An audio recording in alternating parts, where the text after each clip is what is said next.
remember this at all. Okay, here we go again. Oh shit. Here we go again. This is fine. Dude, how do you do the horse thing? I don't get it. I literally do not get it. Like, I genuinely don't understand. Alright, okay. I'm scared, guys. Just a little bit. 3, 2, let's go, Nemo. 1. Oh my god! That was awesome! Yeah. That was so scary. You did it! Okay, thank you. It was calm for like a brief second. Right? It was really brief second. And you got the dragon scratch. Okay, thank you so much. What do you get when you jingle Santa's balls? Jingle balls, obviously. A white Christmas. I don't get it. Okay. Are you implying that Santa's balls are white? No, don't worry about it. Don't worry about it. What if he tans nude at the beach? How do you know? Maybe he's black from the waist down. How do you know what color Santa's balls are? Oh my god. Okay, don't worry about it. Let's go play our London only match. You should never tell me a dirty joke. I don't like, you know, it's 2023. We shouldn't imply what color Santa's balls are. Yeah, Okay. that's what we were. Yeah. Is that not the joke? I'm might get that 21 one. years old. I want to get the joke. Can you tell me the joke, please? What's a chess player's favorite TV show? What? Pawn Stars. I didn't write these, okay? Oh god. Oh god. How do you make a chessboard laugh? Check. How? Tell it a nightmare joke. Why did the chess player go to jail? It's really bad. It's really, really bad, okay? Yeah, that's why I gave up on guessing it. Because they can't control their pawn addiction. It does not even make sense. How did the chess player propose To their partner. on a castle? No. They got down on one knee and said, "Will you be my mate?" Uh-huh. I don't think it would work. Yeah, you think chess players are getting girlfriends? Okay. We can skip that one. Yeah. What I have in my hands here Yep. are just some little baby noodles. So these are month-old reticulated pythons. Let's go ahead and bring them. Yeah, I can hold it. You just support their body. second. Support their bodies. Yes. You can show them to stream. Hello. We love snakies. Okay, I'm not gonna lie. Kind of feels like it's choking me. Oh, she's not holding it. Okay, this is. She's not That's just her trying body to. weight on That's just. She's just this heavy. Okay, great. My baby I feel like I'm getting joked. Oh my god, Nemo, you are actually fearless. Alright, now I can go on to this side. Can I tap out? Oh my god. No, it's okay. Nemo, I got it. holy moly. Oh my god. So lean forward. Oh my god. This is insane. Happy 420. Do you know what 420 is? 420? Yeah. No. You don't know what 420 stands for? No, I don't. Oh my god, chat. He doesn't know what 420 stands for. Wait, what does 420 stand for? Yeah, it stands for April 20th. Of course. That's what it stands for. Yeah. Yeah. Exactly. You have to update me. Do you know what 69 stands for? Yeah. Okay. 420 is when you smoke weed. Yeah, and it's like 420. Oh, I think I've actually heard about that. Okay. I didn't know it was 420. Alright, you go. I'm thinking if I move my queen here, Oh, wait. Where? like, I'll move it to e10. E10. Where's E10? Wait. Nothing. Wait, where is E10? I'm so confused. Nothing. It's not on the board actually. Wait, was that a nuts joke or something that I missed?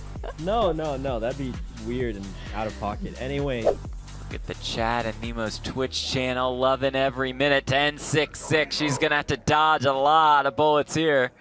Pulte for now looking for a king, a 10, or a 7. Plenty of backdoor draws, including the 3-3. Needs a king, 10, 7, or 3, or this tournament is over.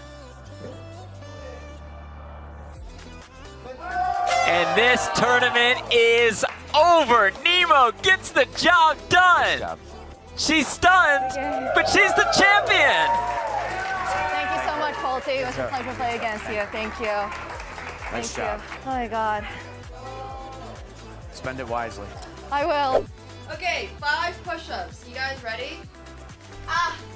Oh my God, I'm slipping. Okay, I'm gonna do it against the doorway. 1, 2, 3, 4, 5. Okay, workout for the day done. Oh. Whew.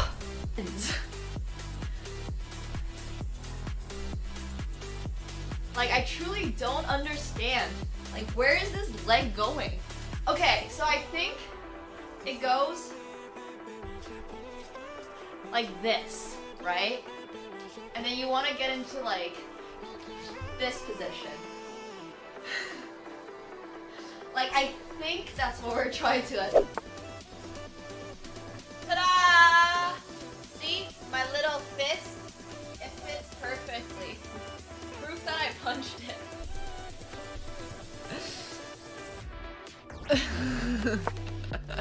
Like, my fists aren't very big. They fit perfectly into each of these holes. And that's why my hand is, like, beyond bruised. They're quite bad.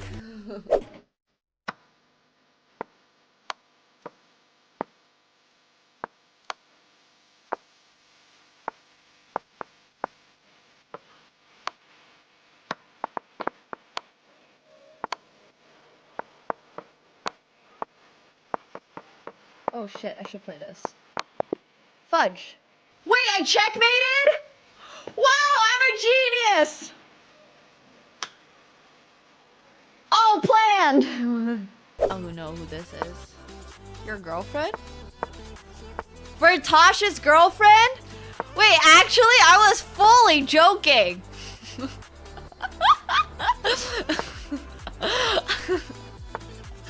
I was entirely memeing. Oh my gosh. That's so funny. He's dating a chess player? Good for him, I guess. I don't know if that's a good for him in Polish culture. I don't know what chess players are like in Poland. If you have an ELO, I'm automatically not dating you, so tough luck, buddy. Only dating people who have no idea what the fuck chess is. Alright, okay. I'm scared, guys. Just a little bit. 3, 2, 1. Oh my god! That was awesome! Yeah, that was so scary. You did it! Okay, thank you. It was off for like a brief second. Right? Oh, that's really brief second. And you got the dragon's breath. Okay, thank you so much. What do you get when you jingle Santa's balls? Jingle balls, obviously. A white Christmas. I don't get it. Okay. Are you implying that Santa's balls are white? No, don't worry about it. Don't worry about it. What if he tans nude at the beach? How do you know? Maybe he's black from the waist down. How do you know what color Santa's balls are? Oh my god. Okay, don't worry about it. Let's go play our London only match. You should never tell me a dirty joke.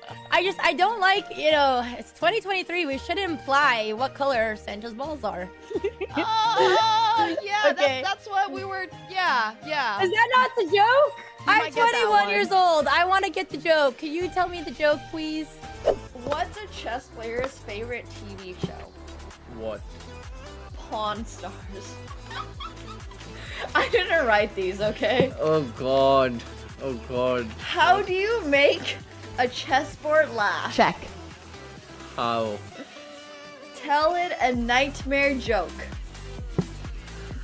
Why did the chess player go to jail? It's really bad. It's really, really bad, okay? Yeah, that's why I gave up on guessing it. Because they can't control their pawn addiction. It does not even make sense. What did the chess player propose To their partner. on a castle? No. They got down on one knee and said, "Will you be my mate?" Uh-huh. I don't think it would work. Yeah, you think chess players are getting girlfriends? Okay, we can skip that one. Yeah. What I have in my hands here Yes. are just some little baby noodles. Okay, hi guys. Hope you're all well today. Good afternoon, everyone. I hope you guys are all doing well, and I hope everybody enjoyed watching the games. Obviously, they were quite exciting. But yeah, happy Friday, everyone. We are going to be doing Flex Friday in a little bit, but I honestly really wanted to just review, recap, talk about, discuss. I don't even know what it is at this point. Like, obviously the chess kind of spoke for itself, and Magnus Carlsen is the GOAT of chess, as we have all known it for as long as I have practically been alive. But anyways, the whole Hans thing was obviously just going through the kind of motions interesting. for I know several Magnus hours, and is, like, doing we his started own, having these interruptions as you well, know, which is interview thing okay right by now. me, So but, can you guys hear it? Actually, I think you guys are able to hear it. I have it open in the background, but it is not being streamed yet because I am not. Okay, there we go. Oh, now you guys can hear it. Winning every section dominantly, or a close match that you ultimately win?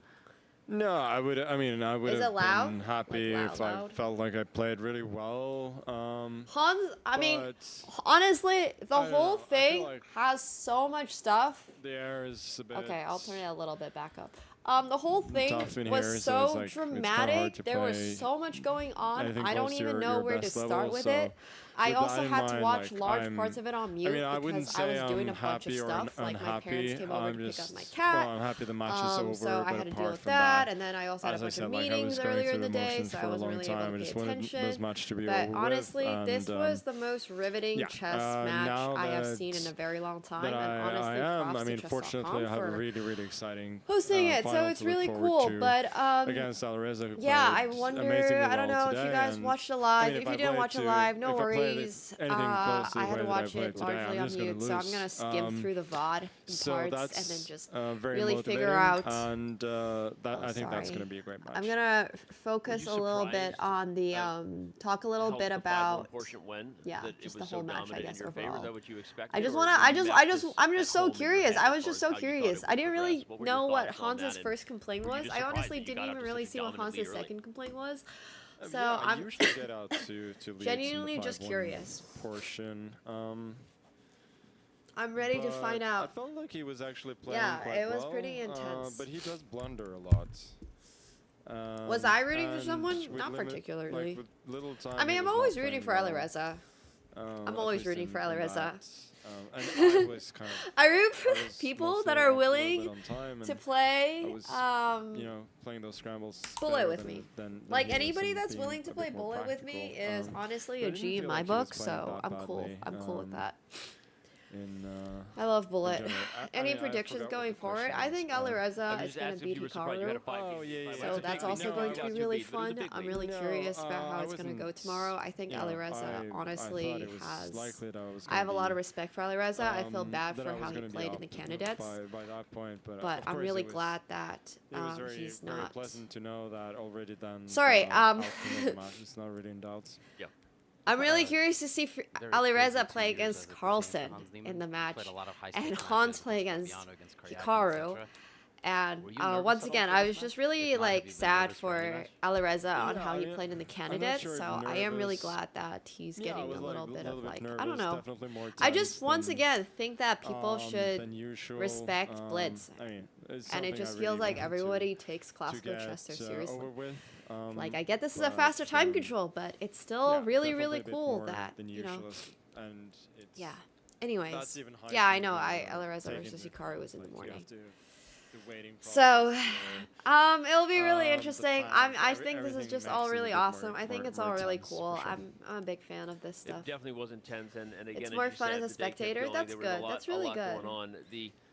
Yeah, I mean, I want to just ask. I think mean, it's just what is your rare perspective to now? have, given everything like, that's happened, and now that this match is this behind much you, I mean, attention are you just, on are a you feeling more blitz relieved? match. Are you feeling just happy it's behind you? And It's what did not you make like, of what was going on? Were you experiencing some you of the know, issues that Hans was experiencing? every I'm other just month that curious we about have the something like conversations this, down here. so Yeah, I it's was cool that we're getting this. experiencing Also, the I love issue how they of just brought Magnus thundering. up onto the Okay, desk same and are here. making him stand. Apart from that, I was thinking, I mean, I'm way up in the match. I just find that very funny. Don't really care. Like if that's It's just what he like, wants bro, to here's a focus desk. on, Do you I mind don't know leaning if in? these were real Thanks. issues or not. I have no opinion on that matter. I was have no just, opinion on that matter. Trying to focus on my own thing. But yeah, of course, like I'm relieved. The match is over. It doesn't give me any great joy. But like obviously losing this would have been. It doesn't really give me any great joy. Ah, man. Quite neutral. Hans is playing. Quite neutral. Your thoughts I'm on just that, like Magnus for real. As a Jess fan, I'm really excited for that. I think Hikaru probably is going to be a bit less motivated than Neiman is, so that could be in Neiman's favor. But it's certainly going to be fun to follow. And yeah, I actually don't know what's going to happen there, because if Hikaru plays the way he played today, like even though Alireza was really good. Wait, why are there the two outcome of the chess.com match logos? is not decided. And about that match, I was going to ask you. We were trying to debate. Is that my upstairs, like, was it chess.com more of a logo? match No, where that's not Alireza my just chess.com shined, logo. Or did Hikaru underperform? Okay. What were your impressions of Alireza? Whatever. And you looking forward to Sunday? No, my thoughts before the match was that if Hikaru plays at the level that he played in his previous match against Jan, he's just going to be obliterated by Alireza if he has a good day. But I thought Hikaru was going to raise his level because he felt that, because he would feel that this is a match that where it's not a foregone conclusion that he'll win, and those matches are quite rare. So I thought he would be a bit better.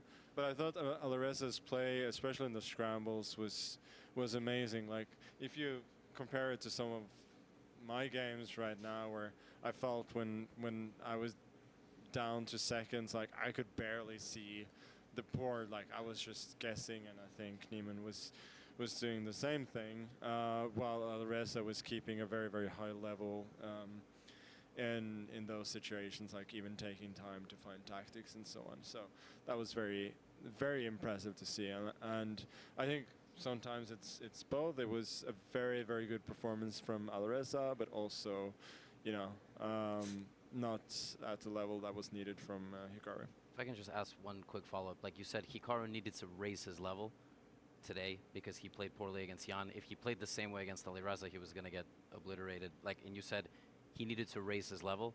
Just help us understand and help the crowd understand, the audience at home. Like, what does that mean for an elite performer? How do you raise your level in one of these matches? Why is this camera so shaky? Some days, like, you can feel that you're on. I mean, the way that Hikaru played against me in the 5-1 portion a couple of years ago in the final, I was thought getting that motion was very sickness. close to I was like, wait a his minute. best level and probably some of the best splits I've ever seen. Online, he had a match, I think in 2020 against Fedoseev as well, in the 5-1 portion where like he basically didn't make mistakes in Do I those have a games. prime? So, I think he's still capable of look at that. that. But when you're I have playing a prime. it's so easy to have doubt creep Primed. in, and then Chess.com. then you're just gonna play worse, and I think Hog. that's what started to They deserve a started prime to for happen this. with him in several matches, that he just he gets a bit jittery, and then he plays worse, and I don't Yeah. I don't think we saw anything close to his best level today. But honestly, like this was I think quite representative of the way that he's played recently. So he certainly has some work to do there. I want to get to your match with Alireza as the last question, but speaking of raising. Oh, I didn't even know the Olympiad's on the 10th. When you look at Hans, just I'm going to Japan regardless tomorrow, of the so drama, I'm excited. Regardless of all the things that got here, and you just think about the chess, Japan. where he's at, 21 years old, where he's come with his level over the last couple of years, and now facing you. He's clearly not at your level yet, at the elite level yet. What would you say about him as a chess player? Kyoto, regardless Kobe. of the drama, in terms of Yeah, what it's you, gonna what be you so experienced cool. today, I'm and so what Hans needs to do going forward in his excited. career. Yeah, I think I he am not fully packed. makes a lot of good moves. I have my suitcases behind He me. Thank you. blunders I'm really a lot, excited about so- it. And he tilts, like those are Super duper excited his about biggest it. weaknesses, but like he's 2 weeks. Like, he has good Yeah. good understanding, and I think he's miles better than he was. 2 No, years I'm ago, not. for I'm sure. gonna be doing a bunch of So he's content certainly for made my new improvement. food channel. All right. Well, my last So. question is about No Alireza, chess, and again, this just is the first lifestyle time and you will food be stuff. facing Hikaru Nakamura in a Speed Chess Championship final. He's not your Thanks, opponent. Cyber. It's Alireza. You said you can't play like you did today. So what do you do with I mean, your I'm rest gonna day be doing tomorrow? a How do lot you of get ready content. for You that want all the match? food pics? You should just get Instagram and follow my First food of all, account, that match Mega. is a lot more motivating since I'm actually playing somebody who is at the highest level. And I know I really have to. Yeah, I'm really happy about it too. To bring it. That's So true, Mega. You know what? You're that's right. motivating. I don't know what to do. Like, because the air is a bit Yeah, we stuffy got you here. the fan. Maybe we need more fans. Yeah. We have like I think I gotta prepare a bit differently to be in tip-top shape. But 17.5 to 12.5 is hopefully I'll be honestly able not to even enjoy that bad. match a lot more. Like- Today was about getting through. Hopefully, There were can be a parts bit in the looser, match where Hans did not look so for- hot, and then for he that had a one, but good little I streak, mean, and then most it of all, looked I'm not so really hot looking- again. looking I mean, forward to that. These final matches against Hikaru and now Alireza, like those are Yeah. some of my definite favorites. Playing a bunch of blitz games and some ball games against the best players in the world doesn't get better. I know, Grumpy. I know, Well, I it saw doesn't get a that. lot better than watching you play chess. That's the truth for all of us as fans and commentators. I know we're all tired, and I know it's been a long day, and this interview has been a little bit like how the match went. But can we hear it for the GOAT? I mean, seriously, the guy just got it done in a match. What an incredible performance. Magnus looks like he's ready to leave. It was a day. It was quite the day. You delivered. Congratulations. Enjoy the rest in the break, man, and we'll let you get out of here. Yeah, thank you.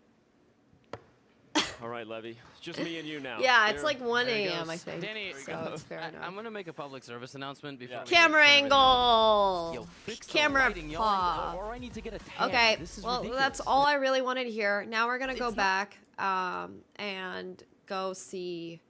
I just subbed to chess, so I should have access to the VOD. Wait. I got this. Okay, here we go. Obviously, there's a lot of key moments in both of the matches. I'm gonna just try to skim through this a little bit. Obviously, 5+1 looked like it was in Magnus's wheel. I just wanted to hear the conversation when Hans complained the very first time. I just want to know what happened there, because I honestly had it on mute and was like, I just saw Judith? I don't want to get her name wrong. She's very sweet. She's been like the head arbiter for so many events. She's amazing. Oh, there was an audio first time? Like, period? Oh, we don't have audio for the first complaint? Okay, whatever then. I have no idea what was happening there. So it just did look like all of the, it just looked very, like, intense. He looked upset about something. And I'm not exactly sure what Hilo was upset about. So I was going to go back and listen to it, but I guess we're not. Bishop B6, bro. Go to bed. Your now free everything play. So much either. Also, props to all the commentators. The commentators are amazing. And the A played go the actions with the mouse by the player, they have to stand. We've had it with all the events we've ever. The clock is not working properly. Wait. Order. He Okay, thought the fair. 5-minute would be close. It was anything but. And we see that Magnus, he took that longest time control, 7-2, and then Hans. Wait, that is so funny. Oh my gosh. Wait, that exact framing is amazing. This hand gesture is like so universal. Was competitive in the quicker time control. So I don't really know what's happening here in the technical pause. Both players, they shouldn't abort the game, though. That's why Magnus like, why are you aborting the game? I mean, like, I'm winning here. Yeah, he was winning. He just stole a pawn. If there's some... This is fun, though. I'm not going to say... Again, the hair blowing. Where are the memes? I don't know Why what's is going his on, hair blowing as well? blowing in the wind. Madrid called. They want their meme back. They want their meme back, you know? Yeah, what a time for this Oh, we to still happen. don't have audio. Match is over. Just under 3 minutes remaining, and the players just want to get this done with.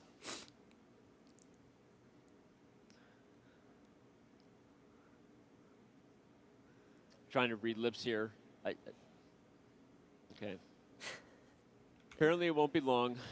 The fan is something that I'm very envious of player wants watching it done Magnus. It with. is hot in the commentator chair here as well. I'm not going to lie. Not just Is because there it's no late and the fast lights are forward? bright, but it's been a long day. And Here. I'm just looking at that fan with envy right now.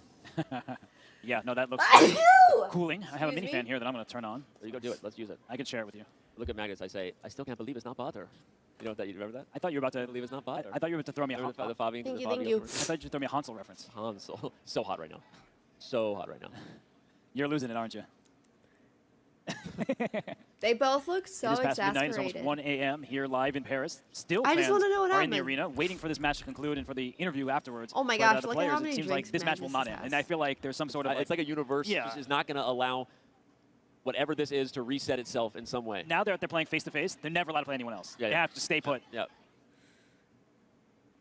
Magnus does not. I mean, at this point, even just hi everybody. At this point, even just like enjoying the victory feels anticlimactic for Magnus, right? Yeah. Because you're like, well, the match is over. We've got what, a couple minutes left. You want me to do you? Yeah. Thanks. Oh my gosh, do you. I can't This is not imagine your fan, playing so in don't a pretend room like you're the one who without, came in and like, helping me out. I any lent it to you, AC. and You then you did. took it over. I offered to. Not to having do it for AC you. I is didn't know you would take it. crazy. You have to be validated. Right. Okay, So here this we is go. game 4, right?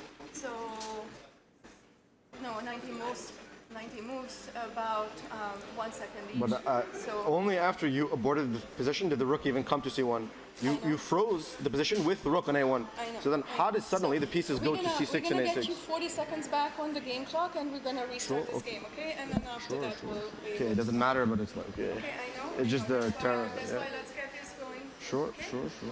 Starting at 40 minutes, 40 seconds back on the clock. We are not after that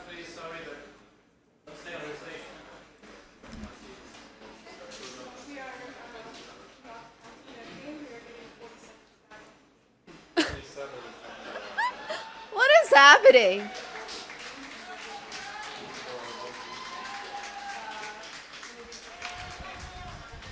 I mean, there doesn't seem to be any good reason to avoid the game. If there was nothing wrong. He couldn't make a move with his mouse. This has been confirmed by the recording? I saw that he couldn't move the mouse. Okay. Yeah, sure. So why is that? That's what we have to investigate. Okay. But because the reason that he couldn't move his pieces with his mouse, then we are awarding this game. We are not counting this game. We are giving you 40 seconds back, and we'll restart the game. Okay. She just says, "I know." Shout out to Judith. Judith is Fans, can I amazing. get applause for Judith, please? Can everybody hear applause Judith for handles Judith? things so well. That's tough work. That's tough work to be in there with Judith two must of the be so good biggest with kids. personalities in the game. Yeah, really Two true, of the honestly. toughest characters to handle. I speak from personal Hey, Diaz, experience. thank you so much I for can the tell you. prime. Welcome back so to your Judith, seventh month. shout out Thank to you. And there you go. I got nothing to add. That was brilliantly looks summed up. unhappy. I don't fully know what's happening. Sounds like there was an issue where the move didn't appear, and Magnus seems completely over it. He wants this match to be done with because it's in the books. He has already won. He's moved on, so he just wants to think about Alireza Firouzja and his matchup against him on Sunday. All right. Well, okay. Now I know what it was about. That's all I wanted to go back and hear about. So it was a mouse issue. Okay, got it. So it was a mouse issue probably both times then. Fair enough. Fair enough. I mean, whew.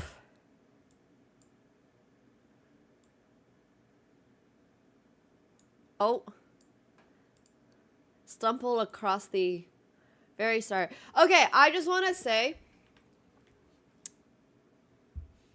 with the way that this entire match went, how is there not a forward button? There's no forward button. Oh, there is a forward button. I just need to press the forward button. Oh, I have coffee stain. Thanks. Appreciate it. I definitely missed the mouse slip at the end, yeah. For sure. Like I said. The interview. Okay, the YouTube VOD. I don't like YouTube. I don't know how to use YouTube. I'm sorry. I mean, the first game, honestly, it was just so tough. Like, the fact that... Okay, you know what? I can handle Twitch VOD. I can handle Twitch VOD. I can handle Twitch VOD. I got this. Like, this was one of the moments when it felt like for a second, you know, Hans had some okay grasp on the position. He is not really... Well, he is up the exchange, but White has good compensation. White has the pair of bishops. There is, you know, a lot of potential here. But then obviously Hans just kind of makes this mistake with b5 for whatever reason and then gets his own rook trapped. And I think it was at this moment where like the chess just didn't really speak for itself, and it's very well, the chess spoke for itself but not in Hans's favor, I guess. And is it still there? No, my teeth is clean. You guys are baiting me. And I think that's just when getting that first point for Magnus is just such a, like, that's just like an unfortunate mistake, right? Like, that's just one of those mistakes that you make and you're like, well, this probably shouldn't have happened. It's fine for a blitz turn game, but maybe, like, we need to just move on and make a comeback. But that being said, it wasn't, like, the only mistake, obviously, that Hans made throughout the entire event. He once again gets into, like, these totally fine positions, and he has plenty of ideas, but I think there's just something about Magnus Carlsen. Magnus Carlsen is just, like, amazing at playing these situations, and he doesn't ever just let up. Does that make sense? Playing too much chess might ruin your personality. I've been saying this for a long time. And then it's just situations like this, right? Like, he has this pressure going on in the middle game. He has, like, an okay position. He's hanging on to this pawn in the middle of the board. But what happens? What happens is that Hans starts making these trades, and he gets into a more passive position, and then all of a sudden, it's Black who actually has the initiative. And then if you give Magnus Carlsen the initiative, the game just kind of goes downhill from there. Like, even though if it's not... You know, it's good that he got the draw here. It ended up being a draw. But you have to just somehow be able to keep pressuring Magnus if you want to win. And I know that sounds really crazy and sounds really dumb. Like, oh yeah, no shit, forehead. Like, oh, if I manage to pressure Magnus every single game, of course you'd be able to win. But I don't really know what else to tell you. It's just like the fact that Magnus is Magnus just means that you have to be on the top of your game at all times. And this is another one of those examples where he got a little worse start out of the opening. I didn't really hear anything about Hans's like opening prep. I don't really know anything about that, but this just looks passive. If you got this position and you were Hans's coach, you would just be like, bro, ain't no way this is something that we actually want to play with the black pieces. I mean, it might be, but this just looks and feels passive. The bishop has a light square pawn stuck directly ahead of it. Magnus has some very, very easy plans on the queen side, potentially going to go for, you know, these breaks and stuff. Black's pieces don't have very clear ideas, like c4 maybe, but how do you get the knight to c4? You gotta push up b5 to get it there. And it's just like, if you give Magnus... And what's the saying? If you give them an inch, they'll take a mile. There's some saying like that, but you get my point. Like, if you give Magnus the smallest bit of advantage, he's just gonna come for you. Like, see, this is so lost. This position is so lost. You can't play passive openings against Magnus Carlsen. You just straight up cannot. It's like, it's just not something that you can do. Magnus is going to find all the tricks. He's moved his queen, bishop, and knight over to the queen side. If the pawn had taken the horsey, then there was bishop takes, and then there would be checkmate. So it's just crazy.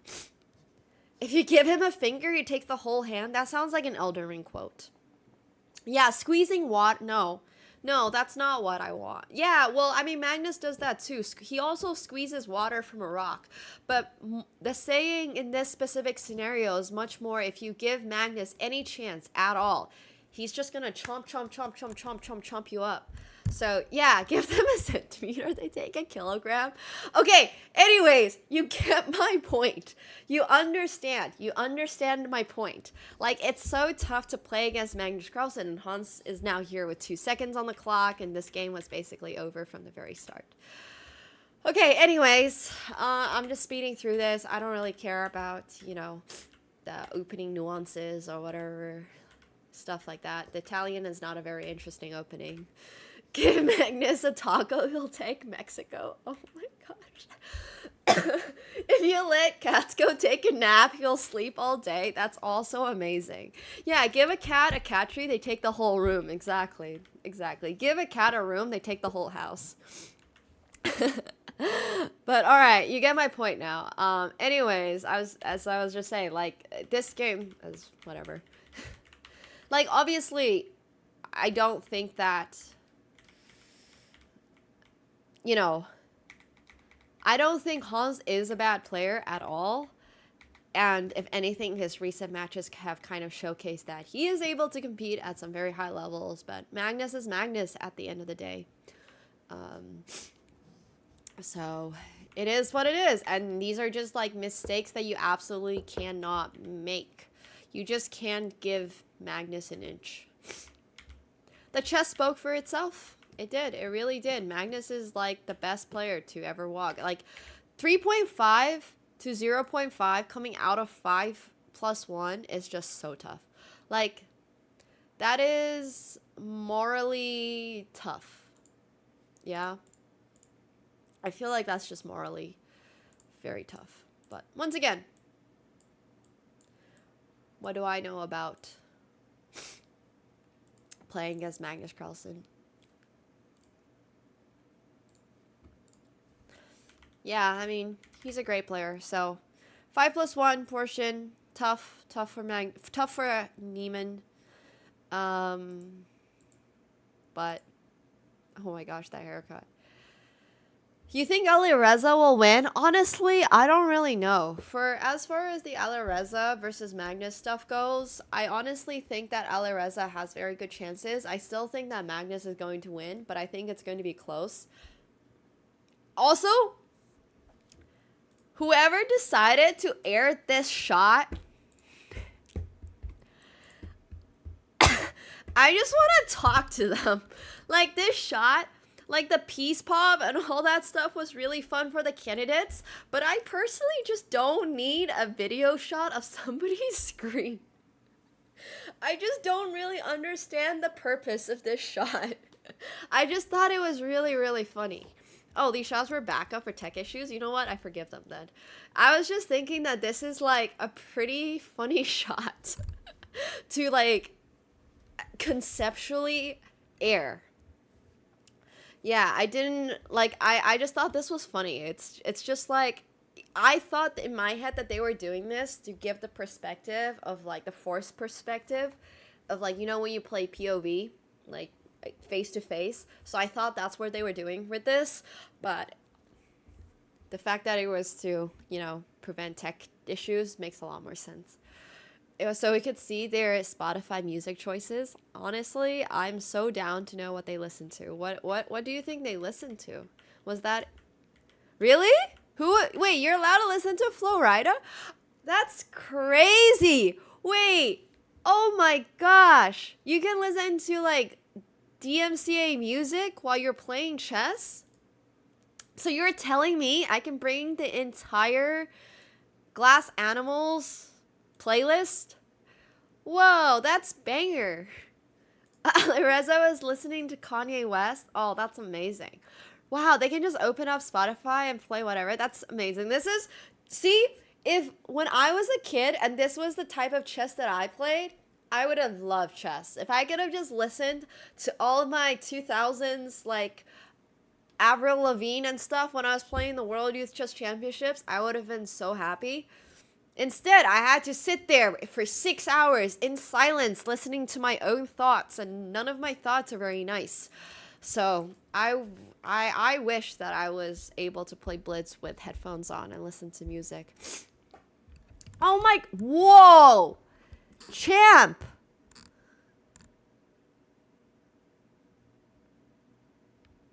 Oh my gosh! Yo! Thank you so much for the 50 gifted subs. I really appreciate it. Thank you, Champ. Thank you. Yo, if you guys got a gifted sub from Champ right now, please do make sure you're thanking him. I really appreciate it. Thank you, thank you, thank you. Make sure you guys are thanking Champ. Thank you so much. I saw you were actually in the chess.com chat. I hope you enjoyed watching the matches live. I think they were really interesting. They were really interesting. A lot of fun stuff. But yeah, I mean, obviously, it was a tough start for Hans Niemann. And also, oh, this was the start of the issues. Wait. Gotta go back. Oh yeah, if the king takes, there's bishop to h3, the king moves, and there's checkmate. Wondered. He did, and that's what bishop c8 was so brilliant, because he gets out the way from a counter sacrifice that rook needed to take the bishop in the other variation, and now we see a position where white actually has 3 pawns for a bishop. That seems to be an equivalent point value, but it's not just about the materials with king safety, it's about how players can proceed from here, and it's those light squares that are a devastating problem for white. Devastating problems on the clock. If Hans doesn't focus, he's complaining about something.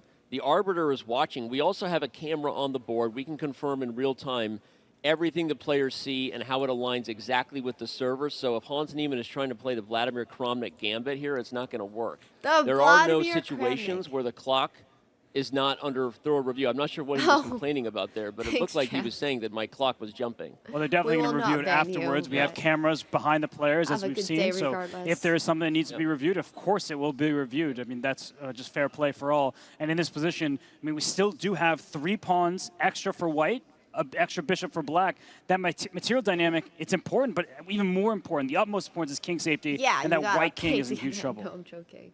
Yeah, and the bishop comes to e6. The white king is in huge trouble. Okay, Hans Niemann should get his... I was excited. I thought he was actually... Oh, now he complains. Also be able to align what happened on the screen with the server there. So Magnus kind of waiting to see what's going on. And I think we will pause the clock to allow game ops and the arbiters to review. I am not...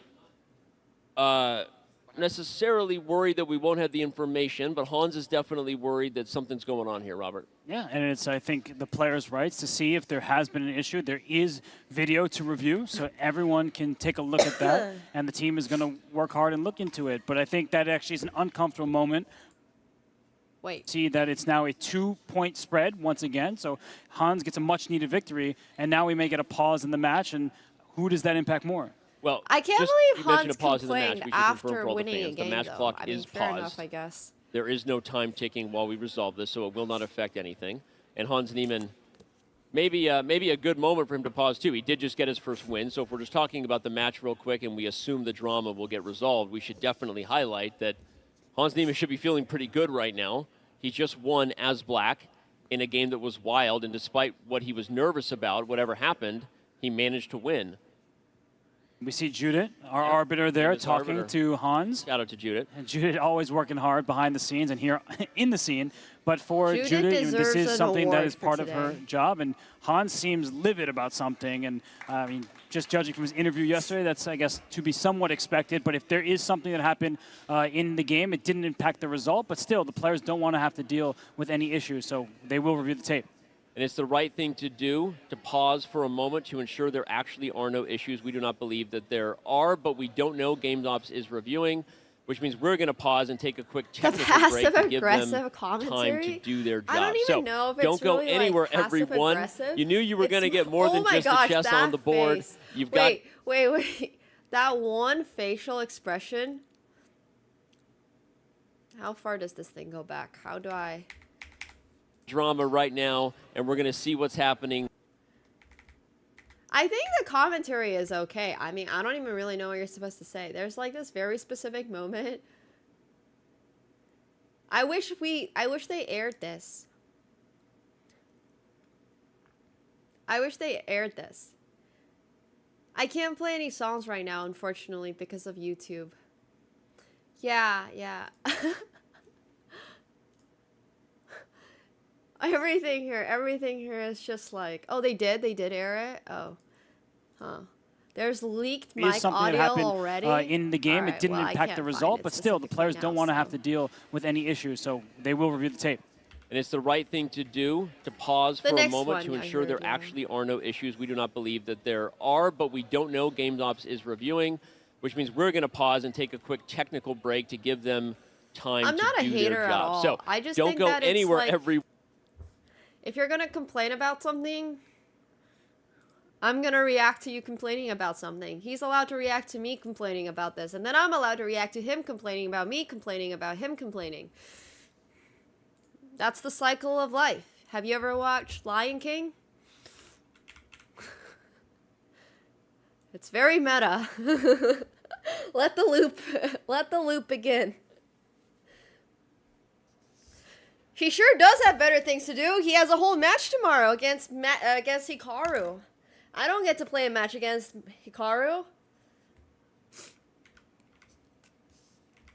It's the cycle of content. It's the Russian nesting doll of complaining. I have no idea what he was obviously they didn't share the audio, so I don't really know what he was complaining about, but I am happy that he got the game. Honestly, I do not have a better chance against Hikaru. Absolutely not. I played Hikaru once in a position that I had played before. Like they gave me a position that I had played before and that I had won, and I still did not manage to win against Hikaru. That's how good Hikaru is. Hikaru is so good at chess. I'm pretty sure they like actively gave me a position where I was like +2 or whatever against Hikaru, and I just, yeah, Hikaru is good. Hikaru is very good.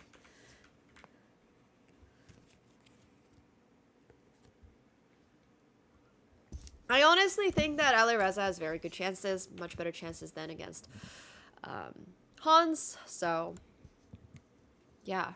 Waiting for reacting to Hans or yeah.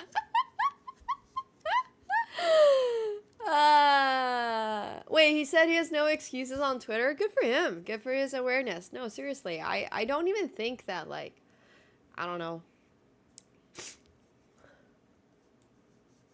I'm not even complaining. I just think that they're like, I just think it's funny. It's funny.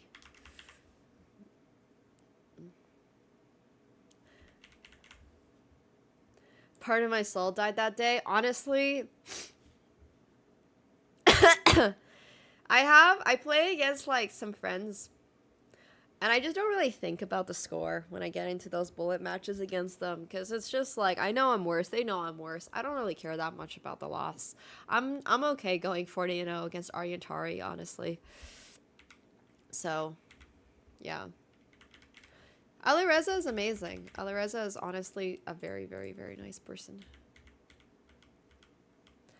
So, when did I go 40-0 against Aryan? I miss the days when Arya and I were the same rating.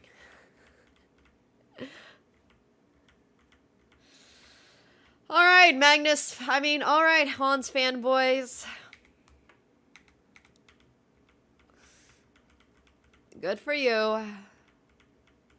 Why don't you date him while you're at it? Hey, C. Maris, thank you so much for the tier 1. Appreciate it. Welcome to the pool party. It's going to bring drama. It's going to be cool. My bet is on Magnus winning the match tomorrow, and also Hikaru winning the match. I think Hans versus Hikaru is going to be a lot closer than Magnus versus Hans. But I do still think that Hans is like, it's going to be close, but I still think Hikaru's got this. So we'll see.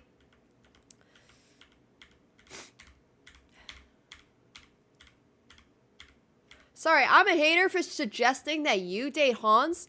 Whoa, whoa, whoa. I think you're getting it wrong here. Wait, Kevin! Hey! Why'd you ban him? I was just gonna say, if I hated Hans that much, I wouldn't suggest for you to date him. Oh man. Oh, he can still hear me? Okay, good. Alright. Cool. Cool. If I hated him that much, I wouldn't wish that ill on you, you know? I think Hans is totally fine. I think you guys would do great. Like,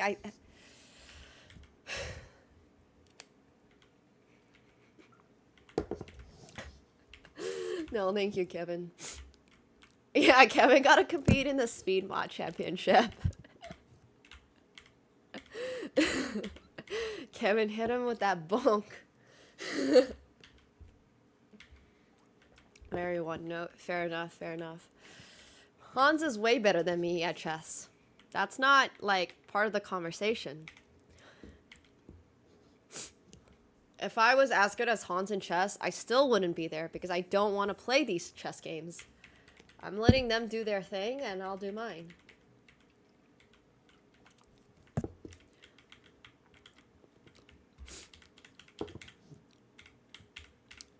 Yeah, well, anyways, I don't really think I have much to say. Magnus kind of just ran away with it. He had very convincing games. Obviously, there was that one game where Hans got the win with a really nice, like, tactic. I do think that, obviously, you know, Magnus is just doing Magnus things. So, you know, he's playing Magnus. He is playing Magnus. Magnus is good at chess. Yeah. No, but seriously, Magnus is doing Magnus things. It's just like, he is very good. He is very good. Around this point, I think I took a little break. Because it was just, what was it? 7-2? 7-2? Yeah, 7-2 is tough. And then, at least Hans did get a win in the 3+1 to start off, but... but why are we voiding the game?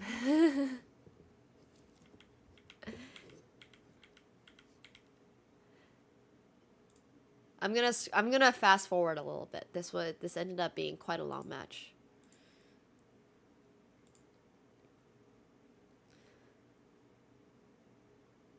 Yeah, the 3+1 went, like, you know, better for Hans. I don't deny that at all. Like, not denying that whatsoever. It's pretty crazy that they had tied, actually, the 3+1 portion. Hans made a really good comeback in 3+1. It looked like for a second, you know... I mean, I just want to say that even though he made a comeback, it is 4-4 in the 3+1, but Hans had already lost 5 games in 5+1. So, read whatever you want into it. I think Hans is doing good things for chess. He's been a very solid player for a very long time. He's been on the grind. He has the urge to prove himself. He is quite young. He is 21 years old. And Magnus is a little bit more jaded. He's 33 or whatever. You know, I'm not saying that he's unmotivated or anything like that. I do think that seeing that Hans is getting 4 against 4 in 3+1 does indicate that he has a lot of potential. And while he might not have beaten Magnus today, it's very possible that in a future match he can beat Magnus. I'm definitely not denying that at all. I just think that today, you know, obviously this is not just a 3+1 format. This is a 5+1 into 3+1 into 1+1 format. So taking all of that into consideration, Magnus shined a lot. But I do think that Hans is doing his best. And he really showcased some of the chess strength that he has. And then I think the bullet was honestly really interesting. But with 1 second bullet, it's a little finicky. I don't really know how much either player really practices 1+1 bullet. It's not quite 1 minute. And 1+1 is just such a weird time control. Like, you're just gonna get... Sorry, I'm gonna go back here for a second. There's just, like, a lot of... please, go back. Okay. there's just like a lot of opportunities to set up a quick little tactic, and then after that quick little tactic is done, it's just, okay, well, I missed it again. But anyways, knight to e7 was a great tactic. It forked the queen and the king, and if the rook take, then the rook behind it was technically, that rook was technically pinned. It was a really crazy tactic. It was kind of cool. So, yeah, I mean, 1+1 is an interesting time control.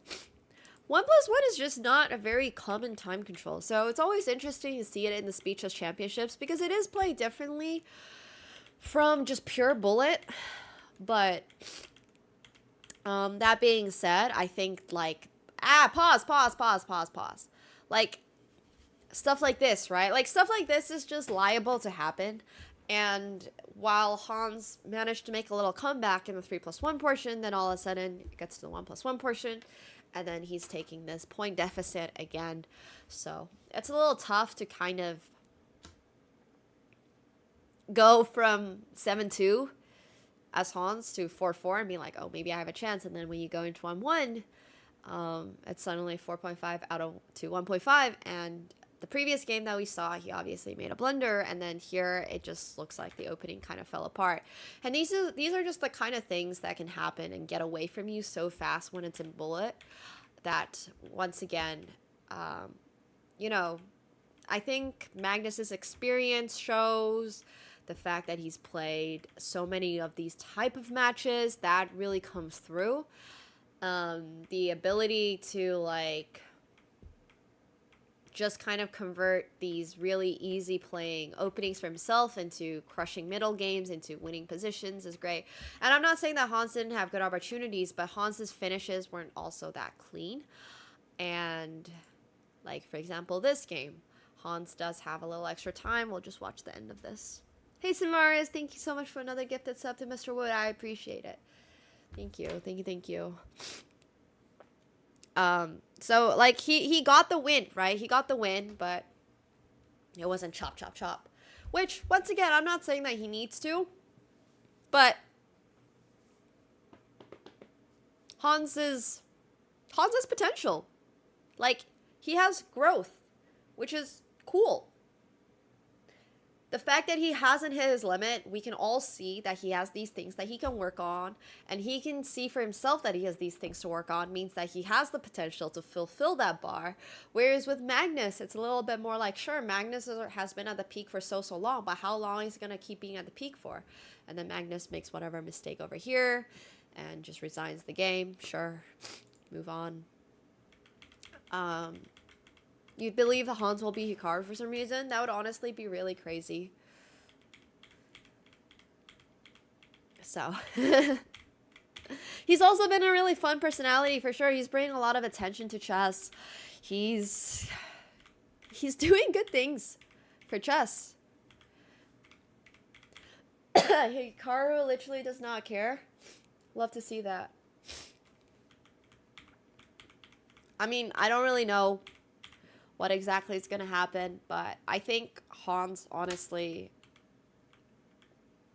made a worthy comeback despite starting 5 points down. So I do think he has potential, though. I'm not going to deny that at all.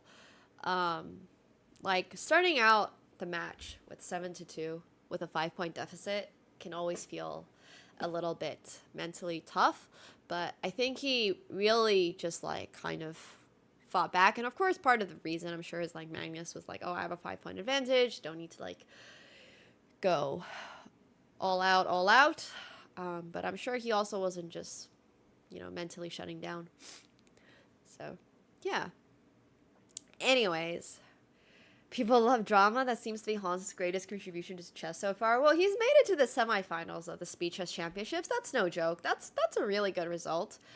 And I think that Speedchess, I am personally the most invested in. I love Speedchess. I think Speedchess is the future, and it's so much fun to watch. And bullet chess is great. So, you know, we should always be grateful for the people that are willing to bring a little bit more attention to it. Hey, Samaris, thank you so much for the 5 gifted. Appreciate it. Thank you. Yeah, I'm sure, Patrick, but I'm also sure that he says that. He's not, like, mentally just shutting down, right? Like, he's not just, like, oh, I'm not going to really care anymore at all. Like, he's not going to go from 100% carrying to 0% carrying. Sure, he might not be at like 100%, but I'm sure he's still like maybe around 75%. And if Hans is able to play draw against Magnus's 75%, 60%, let's say, it's not too bad. That ain't so bad. So it's like, yeah, sure, maybe also he was never at 100% carrying, but you kind of understand my point. I don't think that I feel like the match didn't have that much doubt in terms of Magnus Carlsen being the better player, but I do think that Hans had an okay showing, and really curious to see where he's going to go from here. Like, against Hikaru. Curious to see where he's going to go from there, honestly. Would love to see. Can't wait for that match as well. So, I did expect Magnus to win convincingly. I did. But, like, I don't think I put, like, a strict score in mind, because I know once you get into the mentality, like, oh, I have a 5-point lead, it doesn't matter too much anymore if how the rest of the games goes. Now you're just trying to get through the games and run through, like, the time, right? So, yeah, anyways, I think, like, Magnus is undoubtedly the best player. It's going to be really interesting to see how Magnus does against Alireza. I think Magnus has been looking forward to that match. I've been looking forward to that match for a really long time, so it's going to be really cool. What would have happened if they tied? I honestly have no idea. No clue. No clue at all. But I think the Hikaru match is going to be a close... The Hikaru versus Hans match is going to have a closer both match score and match tempo. Does that make sense? Like, you can look at the score and be like, oh, you know, if you like, I don't know, like, if you just saw like this, for example, you'd be like, oh my gosh, Hans got smoked. And then if you see this, it's like, wait, Hans did really well. And then if you saw this, you'd be like, oh, wait, does Hans actually have a chance against Magnus Carlsen? But then you actually go through the entire match, and you'll see that Hans got this 5-point lead at the start, and it's kind of like, yeah, well, you know, I'm just another day in the office, kind of getting the job done here. So you kind of understand my point. So I'm really curious to see what, like, the tempo is going to be, what the pacing of the match with Hikaru against Hans is going to be. And then I'm also really curious to see how the tempo in Alireza versus Magnus Carlsen is going to be. He's not as fast as he used to be, struggles against the kids in time scrambles. Honestly, that's fair. I respect that. So, Hans versus Magnus, match number 2, maybe in next year, maybe in 2 years, is going to be interesting. And I also just think that, like, all this stuff is cool for chess. I'm personally a fan. I like watching Blitz chess a lot more. So, yeah. But it's fun stuff. We recapped some pretty cool games today. Now it is time to recap your games, which means that it's time for Flex Friday. So if you have not submitted a game yet for Flex Friday, make sure you are doing so. Make sure you're submitting a game for Flex Friday. Even cooler games than Magnus versus Hans, because on Flex Fridays we will be able to see some of the best games. Oh, he wants to donate his $50 win to chat? Okay, cool. I'll just gift that out in subs then. Thank you, Caspian. Appreciate it. Thank you. All right. 10 gifted subs coming at the request of Caspian. So, once again, this week's Flex Friday is doubled! It's doubled! And it is doubled because I skipped last week's Flex Friday. So, this week we have double the prizes, which is going to be awesome. I hope you guys are excited about it. Instead of 50 games going to the best game, we are going to have $100 Whoa, going to the best game, $100 US. So I hope everybody this week submitted some really cool games as a result of it being $100. I also removed any requirements for it.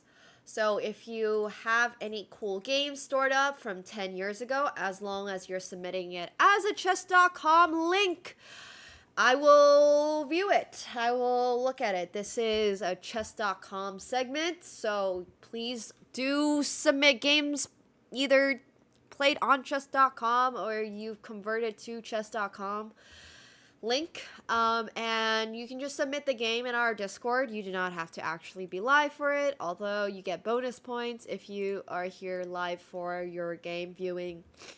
And then also we have prizes for the worst game. So if you play a terrible game of chess, you can be eligible to win $50. I pick the best 5 of both categories, and then chat gets to vote. Chat gets the final say. So yeah, make friends in the chat. Say hi to your neighbors.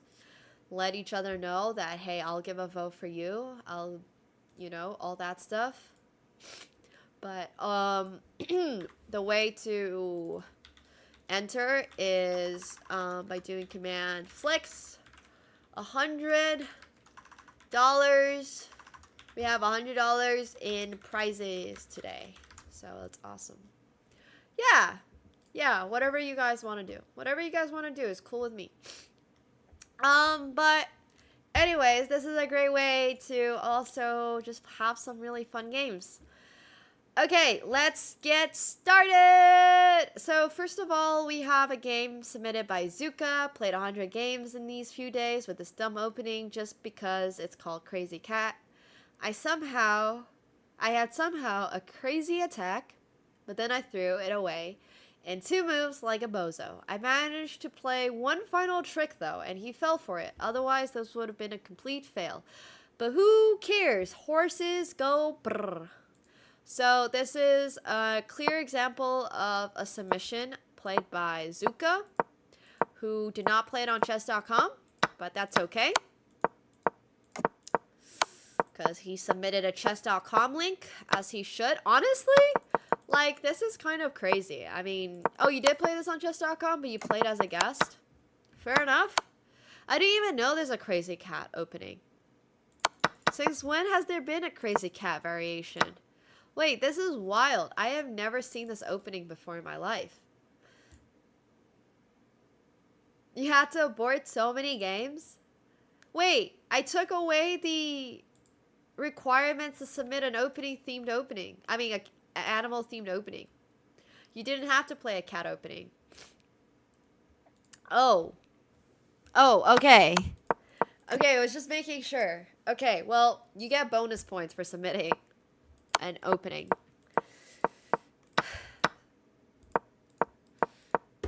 I like cats. Cats are great.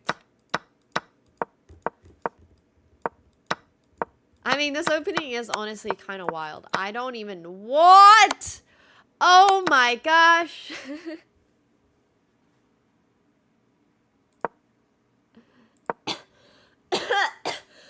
I can't believe this worked. Homie could have just taken with the queen and everything would have been fine, but he took with a minor piece. To be fair, both minor piece captures are checkmates in 1, so it was a 1 in 3 chance of this working. And the opponent took it with that 1 in 3 chance. So I respect that. I really do. I really respect that. All right, nice game. Nice game. Calculated. All calculated. All right, pinning this game, Zuka. Good job. Who said chess is not gambling? Yeah, exactly. Okay, so next up we have Icy Radon, I believe. This time it is a fail. So Zuka's game got pinned as a flex. And now we have Radon. So for Radon, he submitted a fail, which means that it is not a very good game. So we'll see how he failed this. But he played the Sicilian Defense Chameleon Variation. Oh no, sorry, that was the next guy. He played us white. Dude blitzes out the first handful of moves, hanging a knight, and then I maybe blunder a queen, and then he blunders mate in 1. Yay. Okay, let's take a look.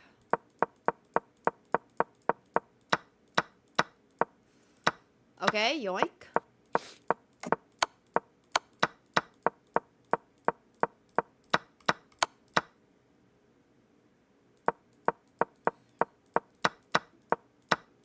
Oh.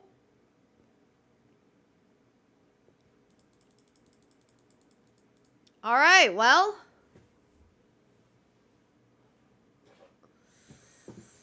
Cool, cool. I mean, it's not even a fail because he got the checkmate at the end. So I don't even know if I can really put that as a fail. Like, I just don't think that I can. IC was white. This qualifies way more as a what than it does a fail. But I guess we don't really have any games, so he just gets pinned. You can also just win by, you know, other people not submitting. Hope that your peers don't submit games, and then maybe you can win by being the only fail. You never know. You never know. Okay, next up, we have this game. By the 1200 strength, I played as white. Sicilian Defense, Chameleon Variation, sacrificed the rook twice for initiative, and in the end, strong pin was the difference. Cool. Yeah, you can win by default. We've definitely had some times when the fail was like, you know, kind of mid, but we didn't have many submissions. So with $50 on the line, you can decide if you want to submit a game, maybe the very first game you ever played on chess.com, and let it be up for the jury to decide whether or not your game was bad or not. So, yeah. Same for Flex. There are some weeks definitely where people just don't have very good games, and you can just win. If you participate every single week, your chances of having a win is much higher. I like the sacrifice, honestly. I think the sacrifice is really good. I think this is also really cool.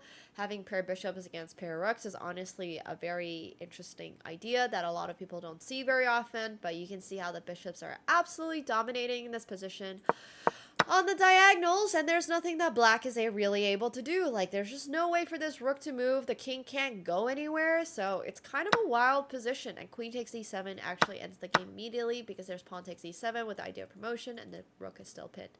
So a really beautiful game. Really well played, very well executed. Both the sacrifices were, yeah, computer's best choice. I mean, I think this game is wonderful, splendid. Okay, so I'm gonna pin this. Congratulations. We like nice games.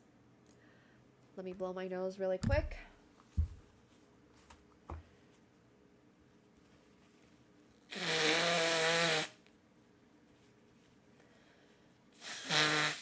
Excuse me. Okay. Nor can I write? Oh. 你好，我不是 What?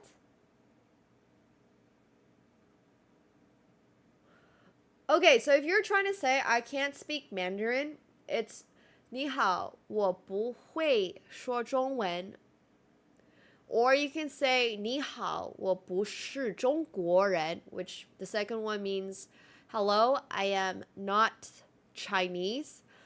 What you have written here doesn't really make any sense. I don't know where you got this line from, but you're kind of combining two different Chinese phrases. So right now he said 你好，我不说中文. So instead you've literally combined both. So you should just put 你好，我不说中文 without the 是. 是 is. 是 literally directly translate to is. So you don't use that.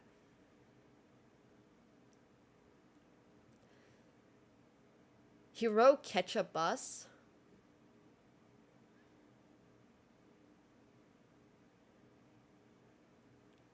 Yeah, you did. But 你好，我不说中文 is correct, so. Or you can say 我不是中国人. I'm not really sure which one you were going for. I assume the former. But good attempt. I get the message. Alright. Nice Cypress gift followed by another brilliancy. Was gonna send something else, but it fits in the no costling. No costling. I don't know where no costling comes into this. Anyways, was gonna submit another flex, but I could also wait for the no costling category where it fit. While I don't know where I will fit this one. Okay, cool. I mean, I love that you're just planning ahead. Does the Chinese attempt count for the fail? Well, he submitted a flex, so. He certainly did not pass the flex check, but that's okay. He's very new to Chinese, and Chinese is a very hard language to learn, so there's nothing wrong with trying. I respect it. No problem. No problem. It's cool.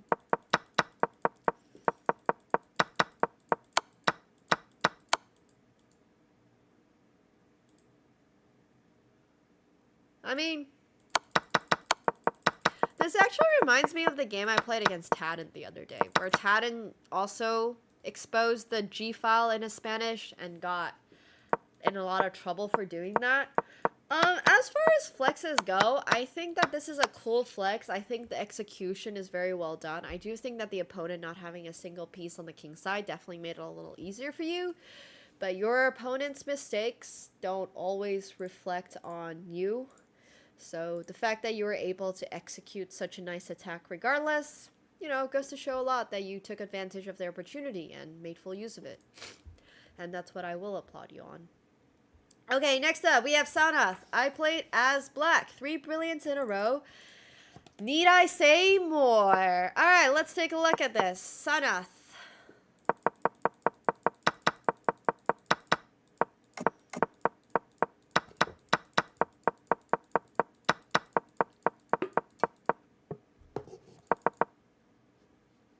Oh my. Juicy. Homie is making 3. Not 1, not 2, but 3 brilliant moves in a row. I mean, that is juicy. Yoink.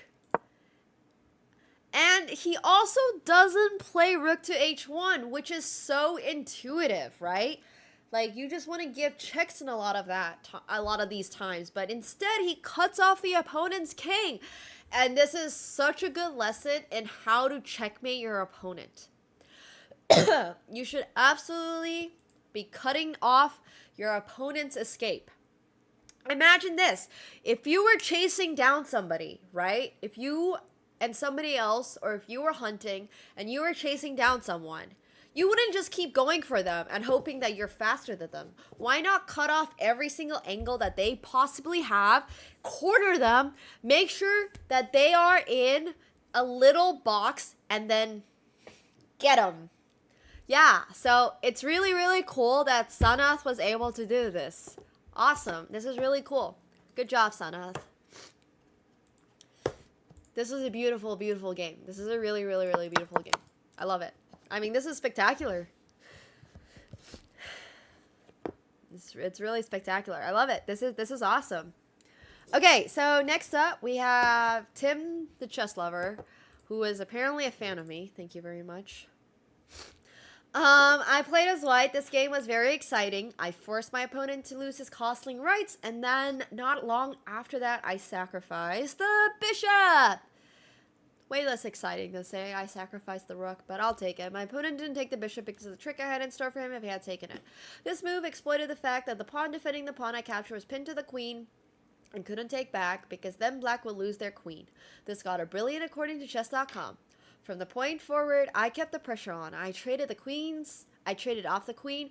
He's the facts guy, yes. He is the facts guy. He is the fun space facts guy.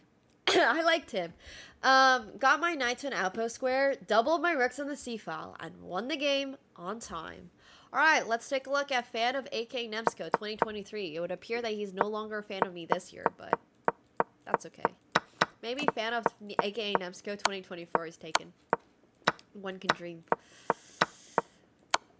Okay, well, sorry, I'm skimming through the opening quite a lot because I don't even know why this opponent just decided. Like, guys, don't just push pawns in the center of the board, even if you're 700. It's just a bad idea.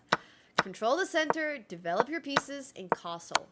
Very demure, very mindful, very cutesy. This is, whatever black is doing here is the opposite of that. This is not what we're trying to do. This is not demure, not mindful at all of our king, by the way. Our king is on b6. So yeah. Anyways, I mean, this is a very well played game by 700. I think it really showcases that as a 700, if you just take a second and think in the opening about your opponent's terrible opening choices, you're able to get a pretty comfortable position out of the opening and hopefully climb rating. As far as flexes go, I don't really think that my dark chocolate coffee is honestly leaving so many stains on my lips. Not very demure, not very mindful, not very cutesy, but it tastes amazing. I get chocolate stained lips every day. I mean, I probably should not be drinking a dark chocolate mocha every single day. So, you know. But saving it for a little snack later. That's exactly what I'm doing. Okay, anyways. I don't think it's quite enough for me to pin as a flex. Like, a lot of this game, honestly, is to the fault of the opponent. So, I do think that it is a good game, but I do not think that it is good enough.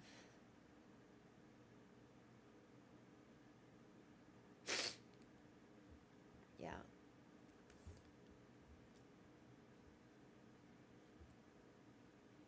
Saturday. It's still good though. I hate getting a flex and I'm like, I can't pin it. Good game, just not $100 worth game. Yeah. Because I never want someone to think that you didn't play a good game. Just know you played a really good game. It's just not worth $100. Okay, played as black, nothing special, just a lazy game full of mistakes, but in the end, finding the checkmate from a losing position.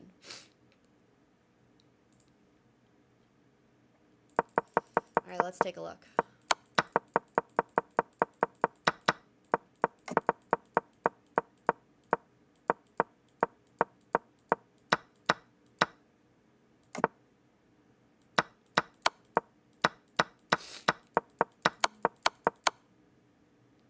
This is another one of those games that's like, bro, we were so dead lost. I don't even know how we won this game. Unfortunately, once again, not a $100 worth game, but it's great that you made a comeback. I agree, Tagbon. I'm ready for some unhinged descriptions. Where's the I crushed my opponent until his soul left his body? Where's the I made my opponent quit chess forever with this one tactic? Like, seriously, you guys are being so demure, so mindful, and they're so descriptive, and I respect that a lot, but like, bro, bring some drama, okay? You won your game down a queen. That's not bringing the drama. I mean, I guess it is, but like, your opponent didn't quit chess. Make your opponent quit chess. Come on, man. All I want to see is you making your opponent quit chess. Okay, so next up, we have Rob. Well, that guy cheated, so that's a little different. As a sub 1000 player, my odds of winning a Fool's Fortune, Flex Friday, are slim. But my opponent with similar rating played like a 1400 while I blundered even harder, like an 800. Thanks, chess.com. Soon, I was in 100% losing spots, staring down main and one. But, hey, never give up. Snagging an undeserved draw feels like a win. I will be happy to get a 1 month chess.com membership instead of money. I just had gifted someone else a membership, but mine was running out recently. Good to know, Stanford Rob. Good to know.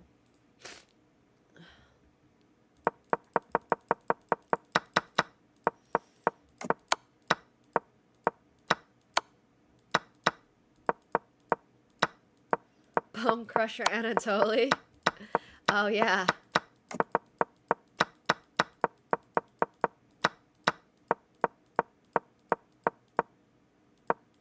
Rip Bishop indeed. I mean, why are we playing this 10-minute game like it's a 5-minute game? Maybe if we didn't... What?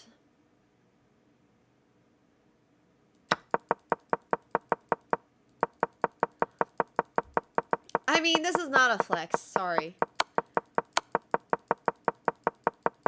How did you draw this? Wait.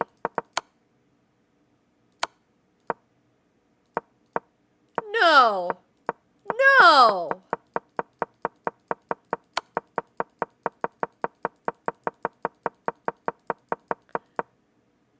Oh my gosh. Oh. And it was a draw because of the 50 move rule right before he figured out the checkmate. Wait. That is crazy. No, this was a flex submission of all things. It wasn't even a fail submission. It was literally a flex submission. It goes through a draw because it's 50 moves. Like, yeah, 50 move rule. The best flex is they submitted as a flex. Kind of wild. I mean, honestly, if it wasn't for the fact that this Flex Friday actually has some really good Flex Fridays in it, I would almost pin this game, but unfortunately, I can't. Hey, Cronus! Thank you so much for the 15 months. Appreciate it. Good seeing you too. Yeah. Okay, next up. We have Shubham. It would have been really good in the Swindles week. It's a pity he didn't submit this in the Swindles week.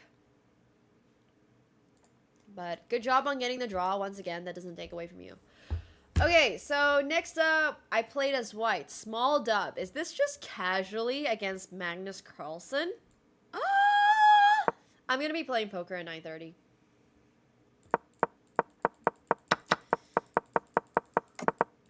Every day, I want to quit chess, but my management team tells me no. So here we are, another day of chess. Oh. Oh. The fuck? Wait. You think Magnus needs $100?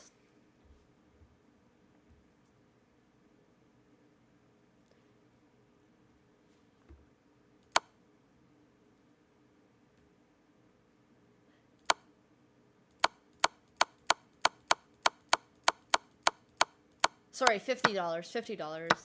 What? This is crazy. This is actually really crazy. I mean, it's 100% legitimate. It's played on chess.com. It's a late title Tuesday. It's, you know, my eyes cannot process that as a real move either, but it's 100% legitimate. That's insane. Wow. I don't really know what to say. I mean, it's obviously not really a flex from Shubham's part.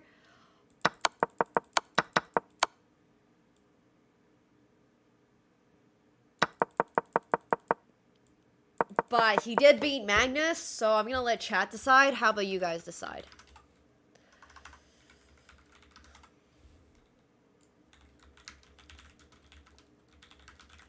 Who does this game deserve to be a flex?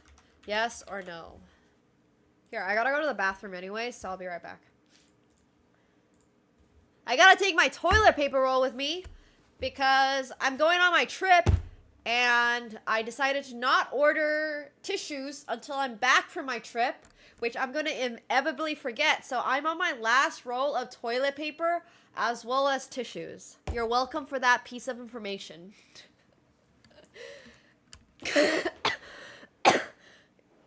I need to know any lore. No, but seriously, I was just like, I'm gonna survive on not buying tissues until I'm back. And then I ran out of tissues. And now I'm on my last roll of toilet paper. So I'm gonna have to order toilet paper and tissues.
Now I have to bring my toilet paper back. Okay, this game deserves to be a flex. Cool.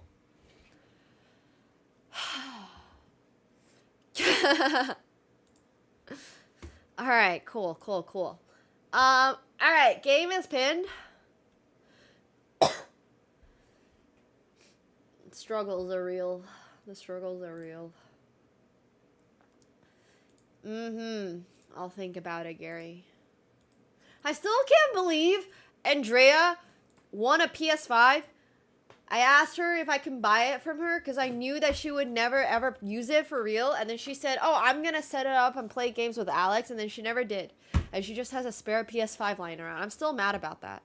I could have had a PS5. Whatever. Okay, anyways. Next up, we have Fantastic Lemon. I mean, it's $500. She just has $500 lying around. I am holding that grudge. She gets the satisfaction of knowing I don't have it. She doesn't even game. Okay, whatever. Fantastic Lemon. Played as black, completely winning. I'm taking all the free stuff.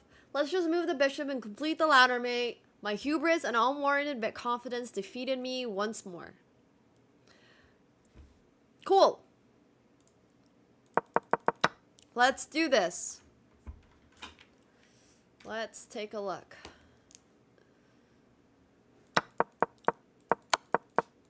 Hans is the opposite of demure. Like, Eric Rosen is the definition of demure. Hans is the opposite. And it's cool. It's cool that way. Hans is, you know, Brat Summer. Hans is peak Charlie XCX. Well, I don't know. Something like that. Yeah, Hans absolutely goes to work with a green cut crease.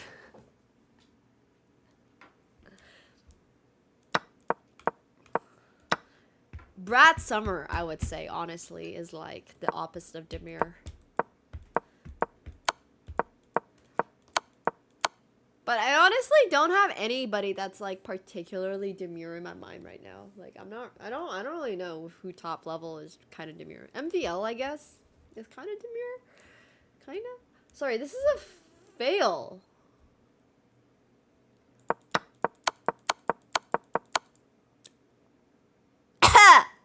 Now I see why it's a fail. Congratulations. Oh, Fabi is very demure, very mindful. It's true. Fabi is actually demure. You're right. Ding is demure. Ding is very demure. Although Ding, I would say, is also probably, unfortunately, a little... Perhaps... a little depressed. Hopefully he's doing better now, though. He does have a very important match coming up soon, so... Yeah, Ding is demure. I think he's mindful. I mean, I think Ding is Ding. Ding is cool. But... honestly, I feel for Ding. I hope he's doing mentally better with his match upcoming. Alright, next up, we have... Pranav. Sorry. Hashtag delusional king actually made me spit. I apologize. Him? Okay, sorry. I gotta like wipe this. 1 sec.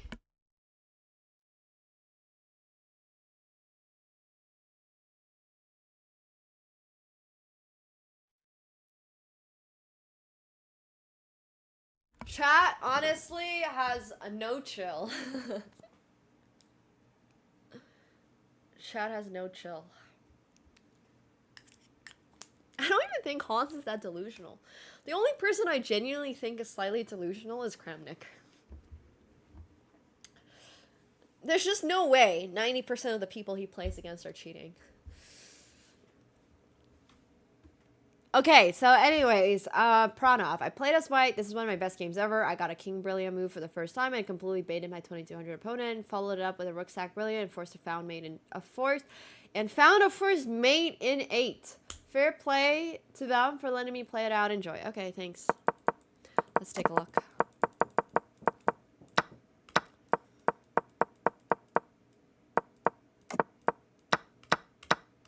Did I ever tell you guys I got to play Report's wife in one of my Olympiads?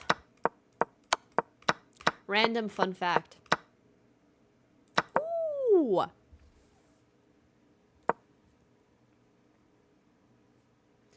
That's a crazy move. Whoa. Yeah. That's a cool move.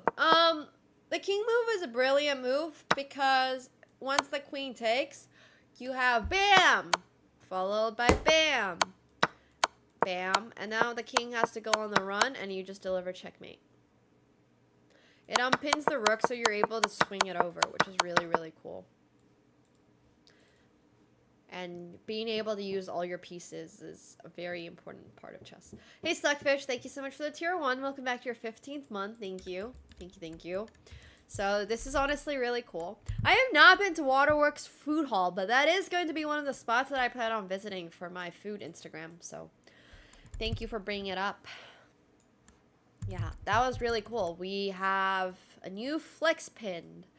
I mean, it's going to be a tight contest. For $100, people are really, really throwing in some good games.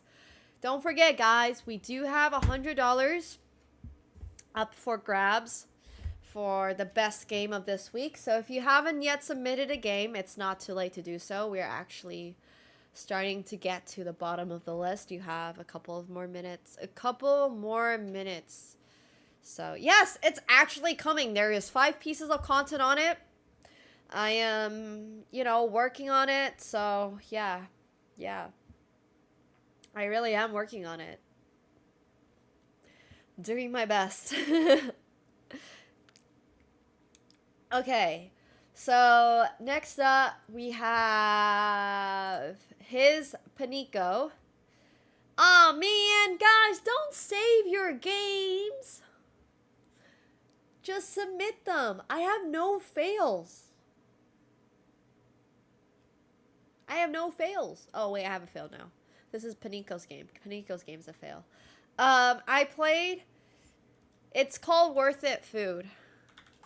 It's on IG and TikTok as well. So, it's also literally the first line of my Instagram bio. Yeah, do it. Do it. Do it. Submit a fail. We don't have many good fails. You never know. You can just win $50 for submitting a subpar fail. I don't know why people didn't go for $50. Okay. I had 2 queens and a rook against 1 queen and a rook.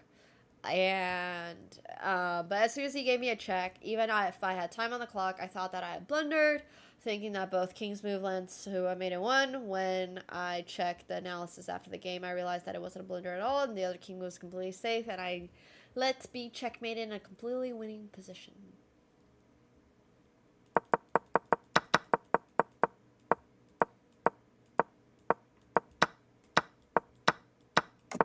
If you ask very, very nicely, I'm sure one of the mods would be happy to help you out.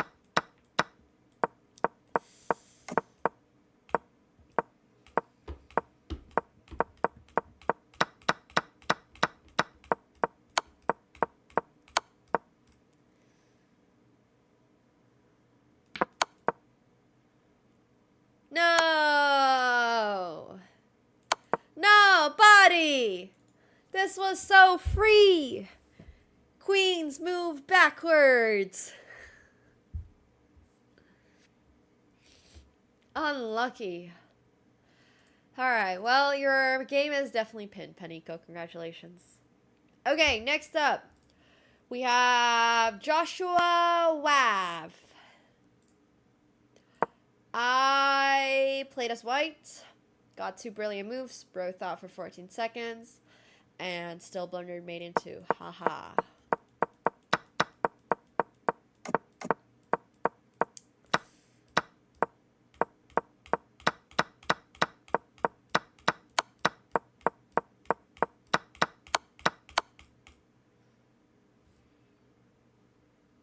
Yeah? Yeah? It's a flex? It's a flex for sure. I think as far as flexes go, it's perhaps not the most flex of the flex, but, like, yeah, still a good game though. Still a really good game. Ain't nothing wrong with that. Did he say? Yeah, he did have 2 brilliants. Oh, bishop takes d5 and queen e8. Queen e8 is kind of a generous brilliant. It is a very puzzle rush type ending, but I think queen e8 is getting rewarded for just being the maiden one that you find. And I think that's cool and all, and I think it's a very good game, Joshua, but it might just not be our $50, I mean our $100 winning game. Sorry. That being said, though, let me actually go back and see which of our games I pinned. So I have 1, 2, 3, 4, 5, and 6. Oh yeah, Zuka's game's getting deleted. Sorry. Okay.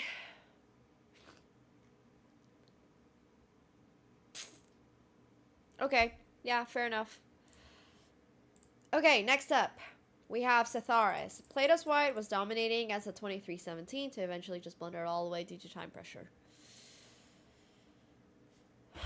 Seems like a skill issue.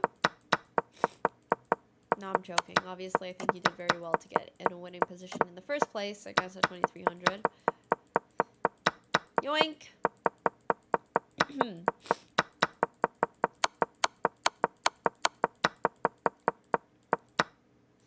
Uh-oh.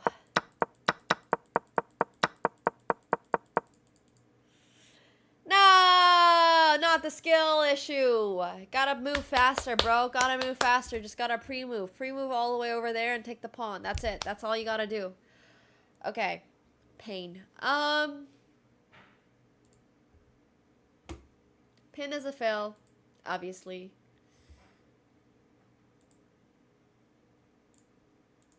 Okay, next up, we have this game by Noel. I play the King's Indian.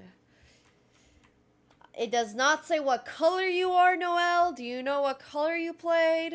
Is it a flex? Is it a fail? Are there any details? If you're submitting a game, please do submit using our very free and very convenient, very demure, very mindful little tool so that you can help me delete it. Okay.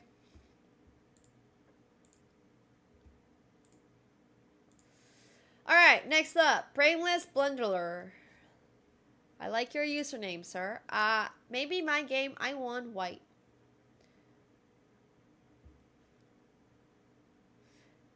Yeah, it was Anemia who did it. Rest in peace, Anemia. Not actually, though. I think he just took something. He just didn't like it.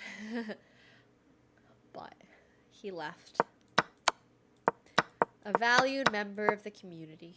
Thanks, Slipster, for the 500 bits. Appreciate it. Whoa!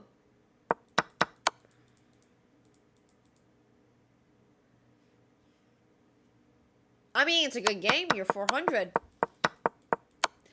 Not quite $100 material, but honestly, Knight takes G6 is ambitious, and it kind of worked. It kind of worked, I guess. It's kind of cool. I respect it. I really like when 400s try to do something to actively win the game. Cool stuff. Good stuff. Okay, next up, Delulu Bliss. Played as white. Always flex the cow versus Swedes. Imagine playing an opening based on the opponent's flag. That's crazy, bro. You think Swedes on average get faced with more cow openings than other people, people representing other flags? Yeah, that's a funny thought. I've never once thought about it.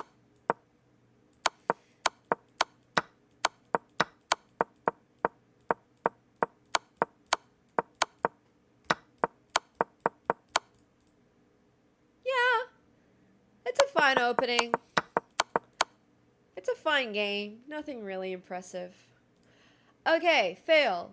Played as black. I have no excuse, wasn't even in time pressure.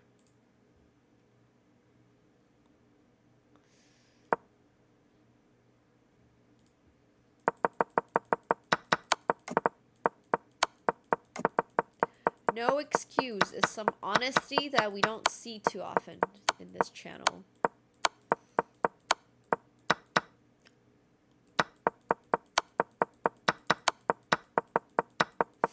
I mean, this just...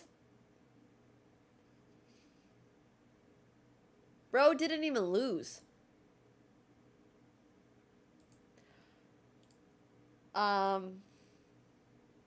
All of our people submitting fails this week, guys, you're missing the point of a fail. If you're winning or drawing in your game, it's very unlikely it's going to be a fail. So, like, this ain't a fail. I'm sorry. Our fails this week have been very disappointing. These games are too good. These games are actually way too good. Like, you drew, bro. That's okay, Hema. Don't worry about it. Okay, next up, we have this game by Clay Numbers. Assuming that you got checkmated, this is not a flex.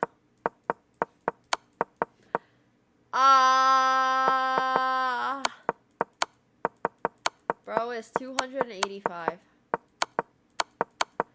I mean, I also can't pin this game because not only is he 285, he is also trolling. So, I'm not really sure what I can do with that. There's not much I can do with it. It's just not a fail. Okay, next up we have Jinakai. He's not trolling? Wait, you're not trolling? This was my very first game. Joined 4 days ago.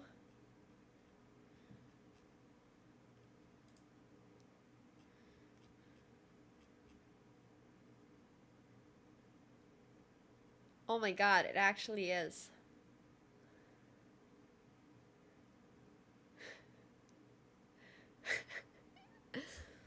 um...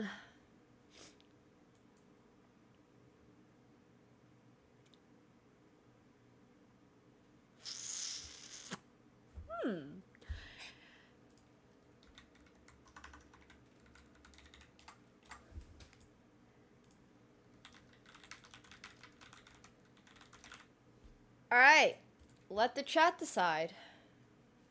Is this game a fail? Bro joined 4 days ago. He played against a bot, lost, jumped in the pool, and played this game. They beat a 500? Bro, did you even look at this game? Did you open your eyes? Does this look like he beat a 500? No offense, Clay. But... Oh, in their history? Yeah, sure. In their history, that's true. You could have submitted that game, it would have been a flex. I mean, starting chess 4 days ago is crazy. Oh man, he dropped down to oh no, that's a different rating. Oh no. Wait, he did drop down to 100. Oh man. Bro hit rock bottom.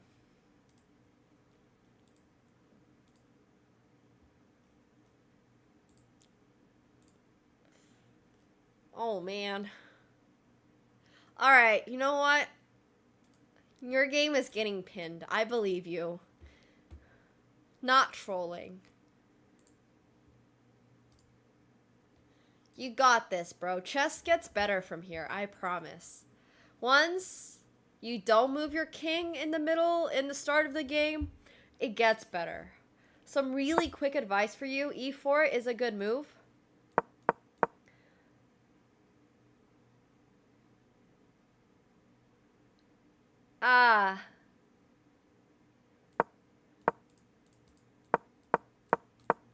Honestly, I don't really have good advice for you.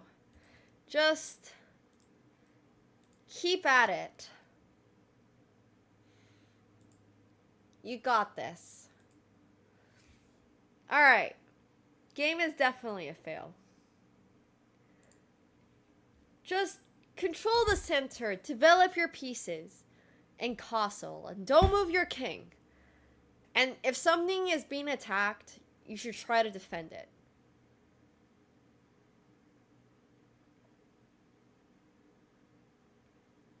That's all I have to say.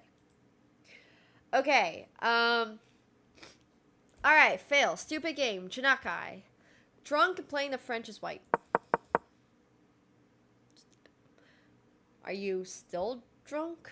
Because you played the game as black, but that's okay. No worries. We understand. Did it carry over?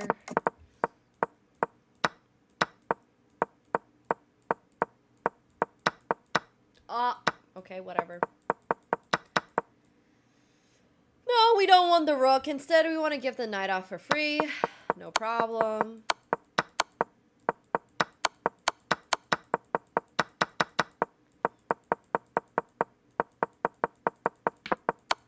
I mean, I understand it's a bullet game.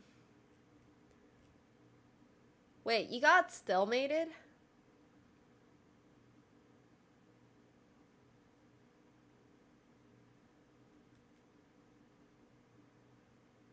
Guys, that's not a fail. If you get stalemated, that is a fail for your opponent, not a fail for you. While you might have played a terrible game, you still did not lose the game, and therefore it's not really a fail. I don't know how else to explain the concept of fails to you, but fails are when you play a terrible game and you lose as a result, or if you are crushing it and then you draw maybe, but this game you were just lost. You were just lost the whole way through. This is not even a fail. You just managed to draw the game. This is like a flex. This is honestly, this would win Swindles or something. Show a Boyshat game to use as an example. Okay, here. I have a really, really, really good example for you guys. There is a game. Oh my god. Now I want to find the Boyshat game to use as an example, but then I have to go back. I wish I had a folder of Boyshat games. Honestly, Boyshat games make for great content. Was it last week that he won? I can't remember now. But the week before. Oh yeah, here's a great example of a fail. Look at this. Spends 2 seconds on the opening, gets checkmated on move 6. Very demure, very mindful, very much a fail.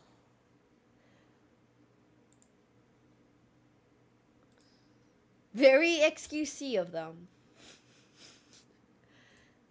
Before that,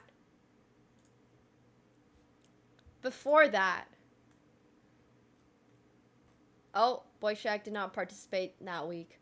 There's one very clear example in my head where he managed to basically, let me see. Ah, here we go. Another peak example of a fail. This is also peak fail. Watch this, guys. This is a fail. Okay? Bullet game. Dude is completely winning. Wins the queen. Is crushing it on the clock. Insane skill here. Swaps off all the pieces. Has a queen for a bishop. Is on the way to checkmate the opponent. And plays queen to d3 and gets checkmated.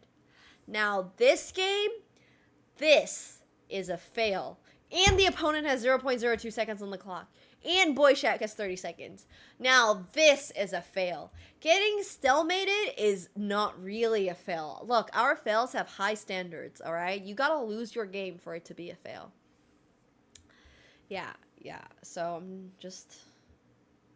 I'm just letting you know. Thank you, Kronos. Appreciate that. That's so cool. I'll just dig up your older games. I'm still shocked that this game did not win Fail of the Week, honestly. I can't believe this game didn't win Fail of the Week. This didn't even win Fail of the Week for that week. Like, that's the insane part. Also in the Flex Friday channel. I don't know. I don't know how this game didn't win. This should be Fail of the Year. This really should be Fail of the Year. I've never seen a game quite as bad as this. Like, Boyshat, you got, I don't know, skamazed. This game should have won. Fail. But hey, I only select the top 5 and then I let chat decide. So, once again, Janakai, your game is not a fail. You drew the game, you got stalemated. That's not a fail. That's honestly more of a flex. Okay, next up, we have Evelyn Rusinov. Here I play the Caro Khan as white. I'm going to assume that is a flex.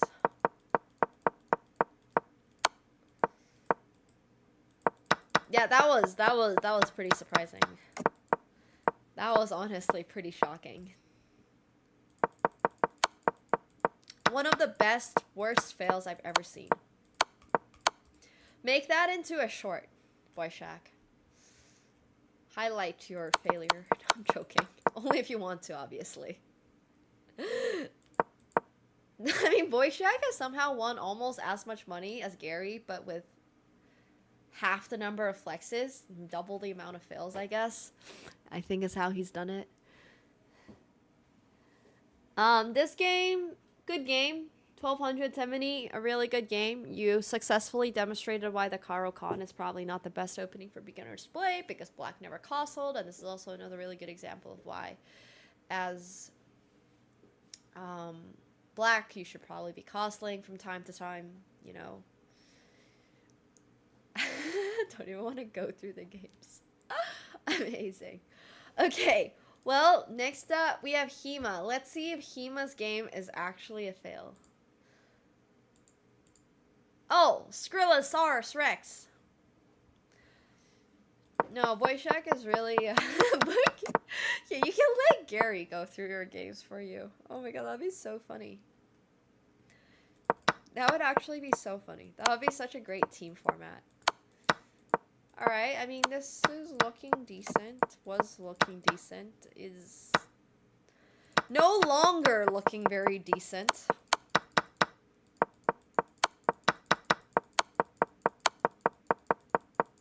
Wow, that's impressive. I don't even know what you did, but whatever you did, don't do it again.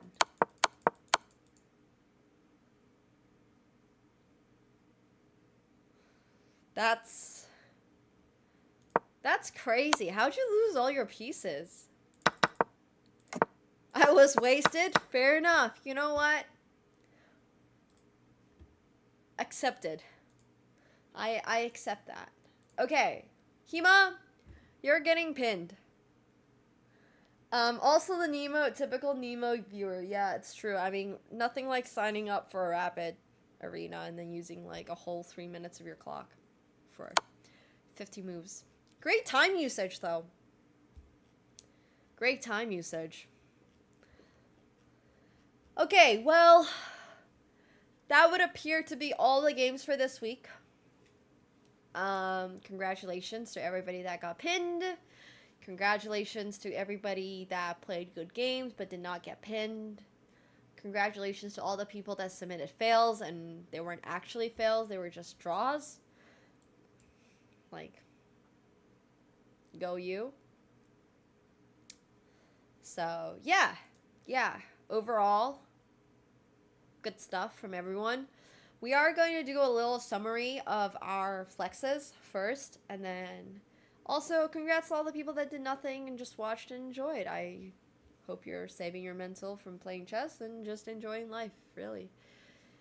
So, well, if you want to buy any games, you should consider checking out G2A. Nothing wrong with asking chat to help you out, but you can also get a discount on G2A for all of your gaming needs. They have everything from Wukong to Elden Ring to Elden Ring DLC on discount. There's a lot of stuff you can stock up on G2A if you need anything in your games. GTA 6 unfortunately will not be pre-released on G2A, so you should absolutely be checking G2A out. What is my biggest fail? Not putting my foot down against my parents way earlier. I should have just run away from home and told them no, I'm not doing this shit anymore. That's my biggest fail in life, honestly. Not saying no more often. So, anyways. Alright, next up. I'm not taking any more games. Not taking any more games. Sorry, Beast On. You can submit your game for next week. I did learn. And now I've learned how to say no. So it's good. It is good. Should have invested in Bitcoin when I was 12. Should have been a multi-millionaire by the time I was 18.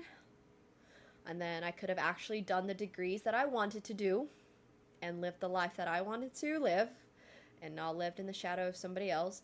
Oh my gosh. So I was talking to my parents today about going to Japan, and I was wearing like this random shirt. Here, let me show you guys. Sorry, this is a little like segment, but anyways, I have this shirt for tomorrow. I'm so excited about Japan. I'm wearing my Berserk shirt tomorrow. I'm a huge fan of Berserk. It's my favorite manga ever. It's the best manga ever. But I'm wearing this. So for a little context, my parents are absolute geniuses. Not the best parents, but that's honestly water under the bridge. And I was wearing this shirt today. And I completely forgot that both of my parents speak fluent Japanese. And they were like, huh, why does your shirt say frog soup? And I'm just there like, bro, I had no idea what was on my shirt. I honestly got this shirt because it had Baby Yoda on it. And I'm just there like, yeah, my parents are actual geniuses. I wish I had a little ounce of their, like, you know, they're just super hardworking, very smart people.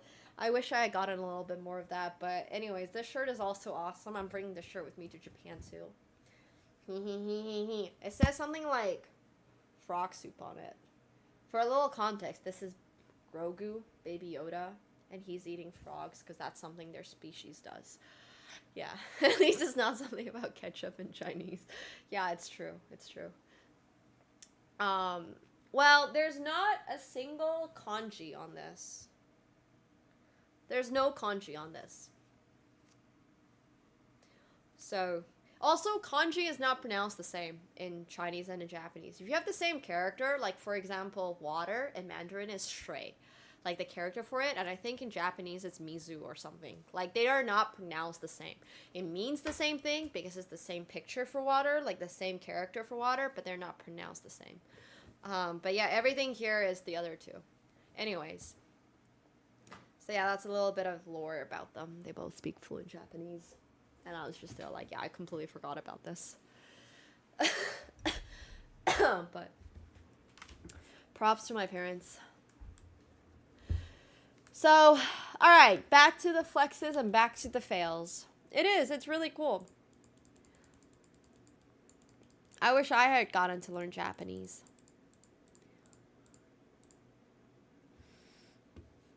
Japanese is awesome. Instead, I can't learn. Yeah, but I mean, I'm not gonna learn enough hiragana and katakana in like 2 months to be able to actually,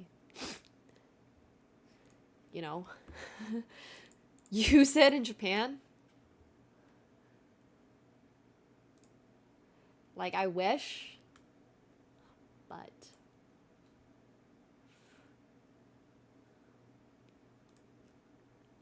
so all the flexes first. We have exactly 5. Gary squeaked by into our flexes list. Congratulations. I'm gonna be grinding some Japanese probably on the flight. Probably. Oh, I mean, Japanese culture and anime and all that stuff is so cool. It's actually so cool. Okay, so starting out, we have Mr. Gary Kaspivarov. Gary Kaspivarov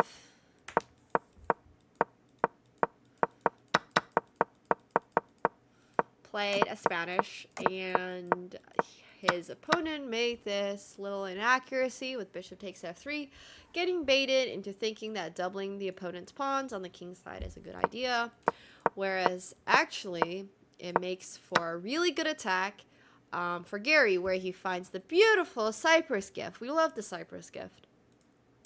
Taking on h6, threatening, you know, basically checkmate with queen takes h6 and queen to g7. His opponent tries to defend against it, and then he finds this awesome sacrifice with rook takes g8 as well. On top of that, takes on h6 first, and then delivers checkmate with rook to g1. So, very clean, very, very nice game by Gary, really. Just a beautiful execution of, you know, spotting that your opponent made a mistake, so capitalize on it. You know, take full advantage of them weakening their king side. Very demure. Okay, next up, we have the 1200 strength. The 1200 strength played the chameleon opening, which is actually kind of cool. A chameleon variation, I guess. And this was actually an interesting sequence of exchanges where white realistically comes up a little bit on top, so, you know, nobody actually won a piece. But the dark squares are going to be a little bit weak for the black pieces. So once again, the 1200 strength just takes full advantage of that, no problem at all, and just, you know, Honestly, the sacrifices are awesome. He's not worried at all about this rook being on d6 and losing it. He's totally cool with this exchange sack, no problem. Sacrifices another rook. Now this rook is just freaking stuck on e6 and there's nothing to do with it. So he just cuts off the other rook from protection, swings the queen over to f6, is threatening to take on e6. So the opponent obviously has to sack a rook back to defend the other rook, right? But now you have queen takes e7. And now you're still attacking the e6 rook, so what does black do? He swaps off the queen. But if he swaps off the queen, then there's pawn takes, and the rook is still pinned. So this goes to show how you don't really need all that many pieces to conduct a really interesting attack, and instead you just need to. It's not about how many pieces you have, it's about how you use the pieces you have. Right, guys? Keep that in mind. Pretty cool game. Okay, next up, we have a game by Sanath. Sanath played also a really fantastic game, started out with a Dutch. This game was honestly sort of like, wow. He's 1700. So it's honestly really cool. I know this is a rapid game, so, you know, it does take away a little bit from it, but nonetheless, rook to f3. He sacrifices the rook. Obviously, if g takes f3, now we have queen takes h3. Very demure, very mindful, very much threatening checkmate next move, and there's absolutely nothing that white can do about it. So g takes f3 is completely losing. So after rook f to e1, Sanath sacrifices the rook again with rook f takes h3. And now all of a sudden he is threatening mate in 1. So there's nothing that white can really do about it. Once again, if g takes f3, very demure, very mindful, a simple queen takes h3, and now you're threatening checkmate again. There's nothing that white can do about it. So white can't take the rook, plays king to f1, and he sacrifices the rook again! He sacrifices the rook 3 moves in a row and plays queen to g4. This is crazy. This is the most amount of rook sacrifices he's ever played. If you submitted this game in Guess the Elo or something, Levy would be so proud of you, honestly. So queen to g4 is absolutely insane because it cuts off the king. And this is not really a move that comes that naturally to a 1700, because usually with your 1700 brain, you're just like, how do I give checks? How do I give checks? How do I checkmate my opponent, right? So with queen to g4, you're actually cutting off the opponent's escape from the king. You're cutting off your opponent's escape with their king. And now if g takes h3, which the opponent did not play, you have rook takes h3. And once again, there is nothing that white can do about rook to h1 with checkmate. So it's kind of insane, honestly, that you found this sequence of moves, f3, trying to escape, and you got the checkmate anyways. So kind of a beautiful game. 3 rook sacrifices in a row. Nothing wrong with that. Kind of cool. Very demure, very mindful. Showed off a little bit. Cool stuff. All right. Next up, we've got this game by Shubham. So this week, you are getting $100 for your best game, right? For the best game. Whoever votes, please do vote. If you're submitting a game, honestly, you guys did awesome. This game is insane. We just saw Magnus Carlsen win in the semifinals of the Speed Chess Championships against Hans. And here we have one of our very own viewers who actually is submitting a game he played against Magnus Carlsen. Now, this game, I actually think Shubham played fine. He's playing as Magnus Carlsen, so he played fine. He actually gets a little bit of an attack off. He's not objectively speaking worse, really. I mean, he's not doing too hot, but Magnus just plays queen to g6 for whatever reason. And now Shubham has a win against Magnus Carlsen that he gets to hold over the rest of the world's head for the rest of his life. So, kind of cool. Very different vibe. Very different vibe. I have no idea what Magnus Carlsen sacrificed a queen. Blundered it, whatever. But he did. So, here we have it. Beating Magnus Carlsen is no joke. Next up, we got this game by Pranav. Honestly, all of the games today were really good. But Pranav's is also really cool. He gets this attack off over here. Just like, you know, classic stuff. A kingside versus queenside castle.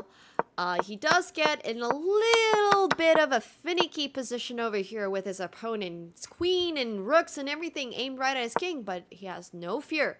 King b1 is an absolutely brilliant move, sacrificing the knight on c3, risking the threat of getting checkmated, but he is not worried about this at all because he plays rook takes h7 with forced mate in 7. Knight to g5 check, and now because the rook is no longer pinned, because the queen moved from e1 to c3 after king to b1, now he's able to move queen to h1 and delivers checkmate. So honestly, as expected, when we have a higher money amount, I guess, for the flexes, we are seeing higher quality games. Not to take away from any other flexes, but I would definitely say this is by far the best flexes that I have ever seen in my life. Like, that 1700 rated game might be the best 1700 rated game I've ever seen in my life.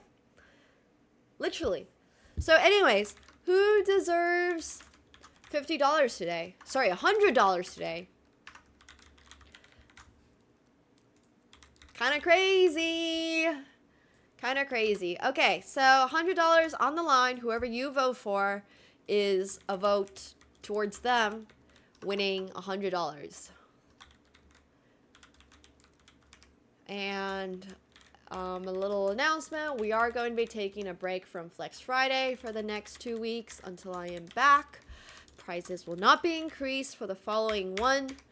It will go back to 50. So this was a once in a few months chance to win $100.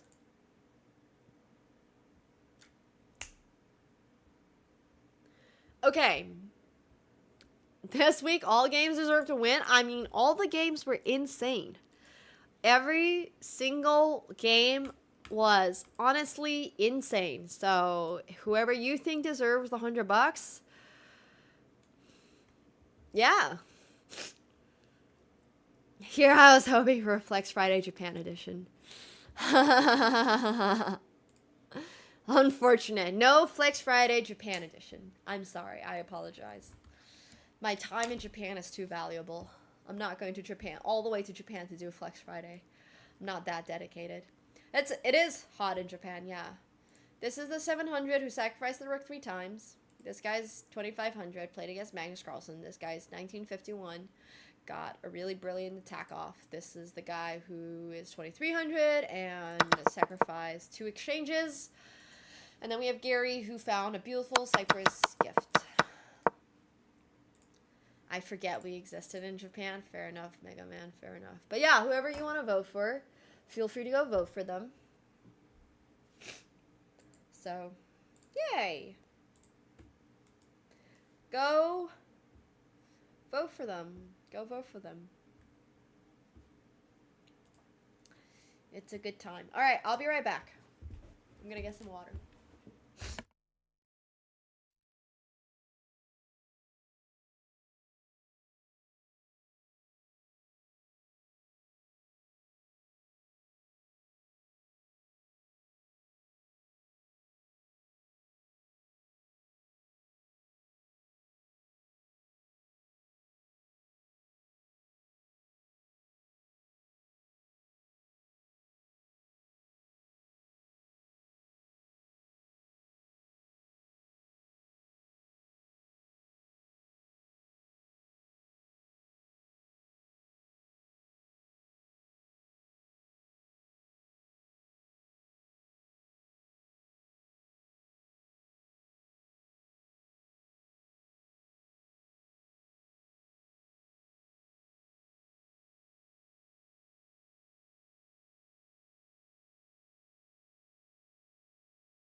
Oh! Congratulations to Sanath on winning Flex Friday! Woo! Let's go! Hell yeah. You definitely deserve the $100. Really cool game. Mad props to you for playing such a cool game. Seriously, 3 work sacrifices in a row is like insane. It was really awesome stuff. But that's why we got these. Sanath honestly has probably won so much money from Flex Fridays as well. See? You know when people say you can't be a pro chess player, you can't make money playing chess? You sure as hell can! Alright, next up we've got the fails. Oh, you've won 1 fail and 1 flex? Really? I feel like I see you in the top 5 so consistently. You haven't won more than that? Wait, that's insane. I feel like I've seen you win so much more than that. Huh, really weird. Okay, cool. Anyways, like 11 out of 13 times? Oh, that's wild. That's actually really, really wild. Alright, well, we're gonna have fails next. This week's fails were meh. Meh.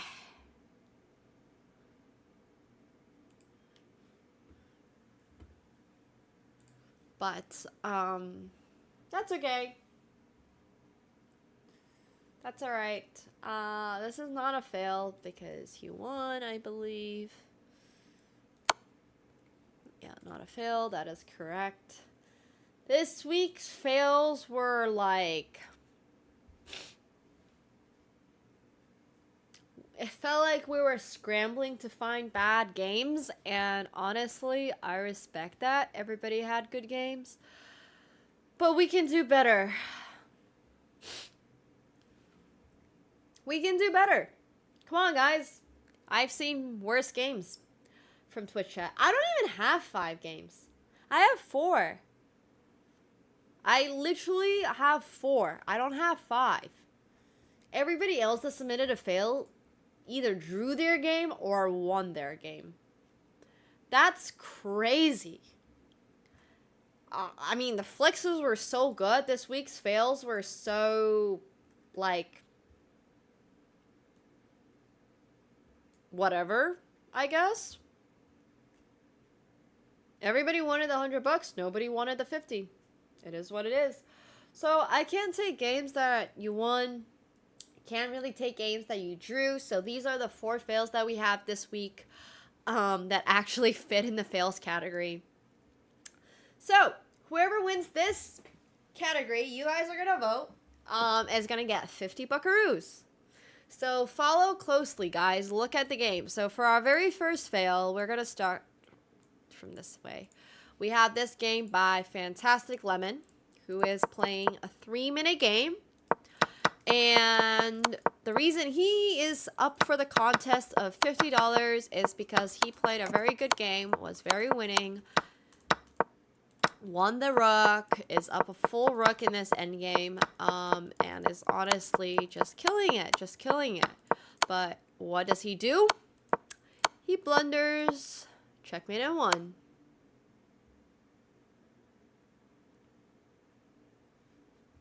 That's why his game is on Fail Friday. Alright, next up, we got this game by Hispanico. Hispanico deserves to be on Fail Friday because as a 1500, he played once again an excellent game. Amazing control of the center. Very mindful, very demure. Has a weak opponent king. Promotes into a whole second queen. And then blunders made and 1 again. He could have just gone the other side. It was a 50-50 and he lost the 50-50. Losing 50-50s in chess, not so great. Yeah, lost with double queen. He forgot that queens can move backwards, mostly, as a 1500, with 2 minutes and 30 seconds on the clock. Okay, so next up, we have Skrillasaurus Rex, also known as Hema. He starts off the game totally fine, has weakened his opponent's king side. For whatever reason, decides to give up the bishop. Even then, it's not that bad of a position. But then he swaps his queen on top of that, which doesn't make any sense. And then he loses his knight on top of that, which also doesn't really make any sense. And then he promotes the queen instead of getting the free rook, which also doesn't really make any sense. And then he loses his other rook, which also doesn't make sense. So yeah.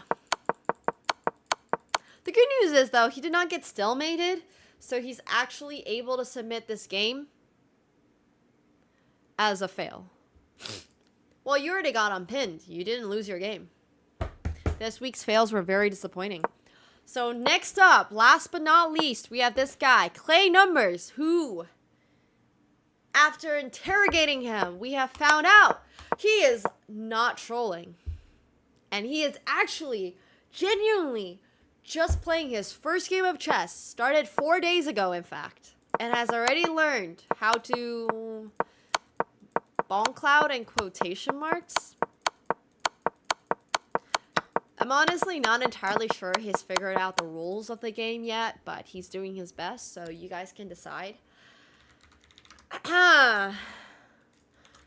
Who deserves $50 for their terrible game? How awesome is that? You guys are getting paid to play bad chess.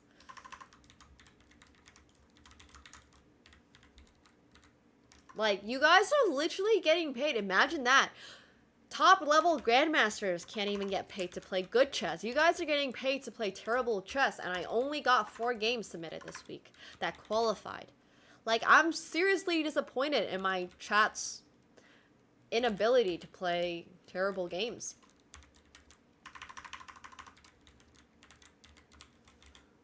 Alright, there you go. 5 games over there. Yeah, paid to suck in this economy. If you did not submit a fail this week, every single time we do Flex Friday, there is the opportunity to win $50 for best game and $25 for worst game. This week, the prizes were doubled. So this was, yeah. Who's the player who got mated by 1? That was Fantastic Lemon. On E8, you mean? Wait. Yeah, this is actually the week with the best flexes ever and the worst fails. Like, these fails would not even get pinned most of the weeks. Can I just remind you guys, our golden standard, okay, the golden standard for fails, the best fail I have ever seen in my life that I still do not understand how it did not win a fail, is Boy Shacks. This is the perfect example of a fail. Homie is up a queen, and up 30 seconds on the clock. Now he's up 2 queens, and he still managed to blunder checkmate in 1.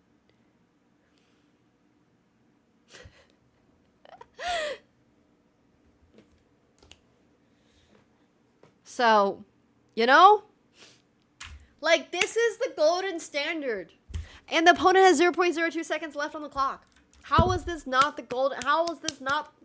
Whatever. Anyways, not submitted this week. Not eligible for the $50.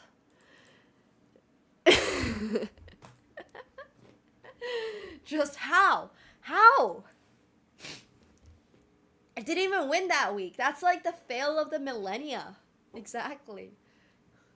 If Genghis Khan saw that game on his invasions, he would just be like, nah, never mind, not gonna invade this part. These people are, you know, they're hopeless. Don't even want to cover them. Like, that was how bad that game was. He genuinely feel bad.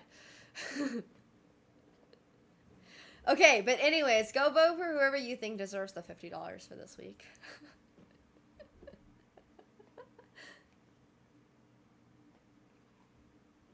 Oh my gosh, there were honestly a lot of really bad fails. There's been so many bad fails.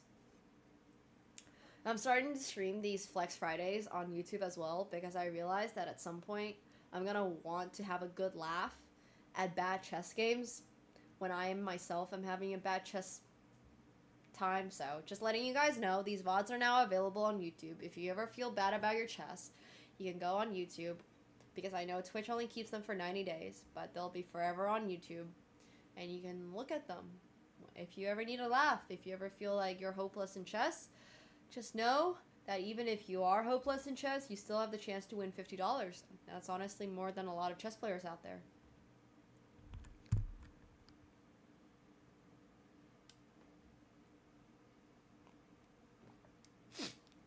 Just letting you know that. Like they do with Hunger Games in once 50 years. Yeah, it's true. It's true, Gary. I mean, Mayor charts are also pretty bad. Not all of them, but like the ones that I want to like. Translation, your humiliation's been immortalized in Nemo's VODs. Yes, exactly. It takes a while for YouTube VODs to get uploaded, so instead of uploading them, I just stream it on YouTube as well.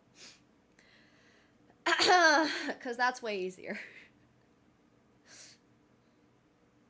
I'm just lazy. Hell yeah. But make sure you guys... Oh, sorry, Clay. You're good. You're good. Oh, is it? Well, that's alright. Boy Shack's honestly doing a lot. Huge props to Boy Shack, by the way. He's been grinding YouTube content recently. Well, he's just been grinding content recently. He is going to be keeping all the chess content rolling while I am in Japan. So, huge props to the editor. Huge props to the mods. The flight to Japan is way too long. I think it's like 13 hours or something. Not very excited about it, but it is what it is. Oh my gosh, we have a tie. So, in the event of a tie, what we always do, we do a poll. And it's a vote off for 2 minutes.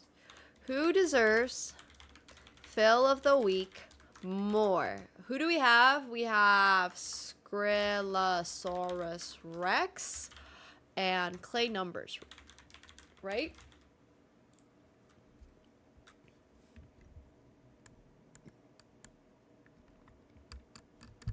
So go vote. Go vote.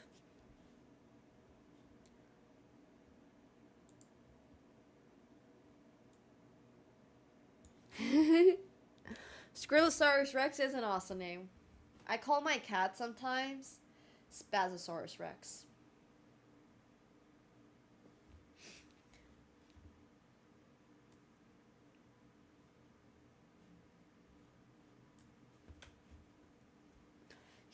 My cat does have multiple names, it's true. But whoever you think deserves $50 more, go vote for them. He's a cat with multiple names, multiple faces. He's a great cat. Catsko is taking a 2-week vacation at my parents'. So. Whose was worse? Clay. This was his first game of chess. And Skrilla's was, not his first game of chess, but sure looked like his first game of chess.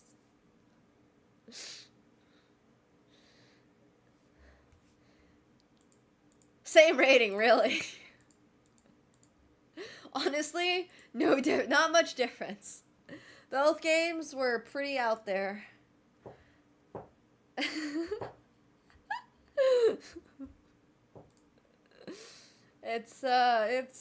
Both games were just on the same spectrum.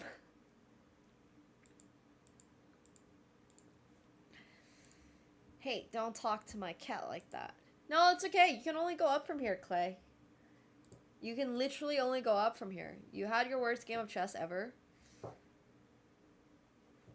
You had your chance at winning $50.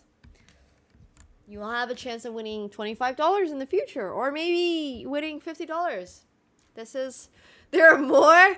No, bro, you got this. Trust me. Congratulations, Hema, on winning $50 for worst game of the week. Seriously, just keep it up. Submit every week. You might win. You never know. But congrats on playing chess so badly, Skrilla, that you won 50 bucks.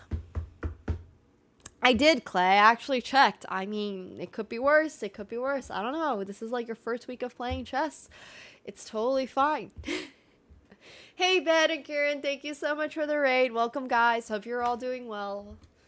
Hope you guys had an awesome stream. I am currently doing, well, we're wrapping up Flex Friday, but we are going to vote actually on what the theme is going to be for next week.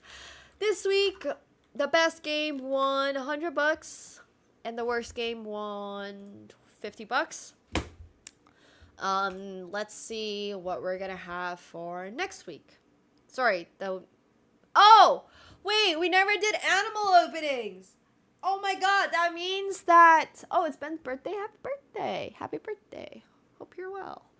Happy birthday, Ben. I hope you had an awesome day. I hope you guys all gave him your prime and your subs. But okay, so we're actually not going to spin the wheel. So, I hope you haven't exhausted your selection of animal openings. I am sorry, Zuka, that you played the crazy cat and unfortunately did not count this time. The Sicilian dragon does count as an animal opening. I found out there's a crazy cat opening. I found out that there's a chameleon line in the Sicilian. Any opening, if it has an animal in the title, except for the bird, because the bird was actually named after a person, we found out. You can submit your opening. The cow, the orangutan, the hippo. Yeah, if your opponent places the other color, it's totally fine. But this will be done in 2 weeks. Extinct animals are fine. The egg does not count. Wild bull defense is fine.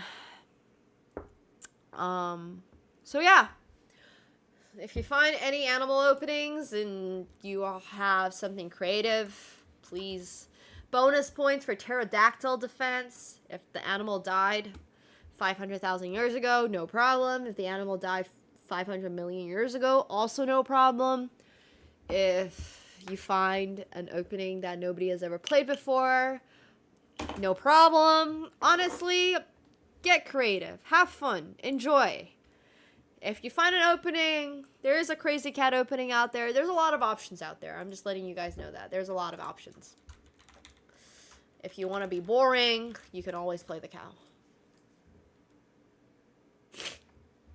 No, it is not, Kespivaro. Also, the dragon is not even a real animal, and I'm fine with you guys submitting a game of the dragon. The Scotch is not an animal.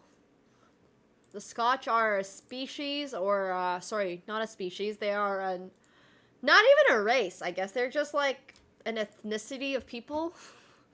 The Scotch is named after the Scotch people. Please, that does not count. Don't submit an opening with the Scotch.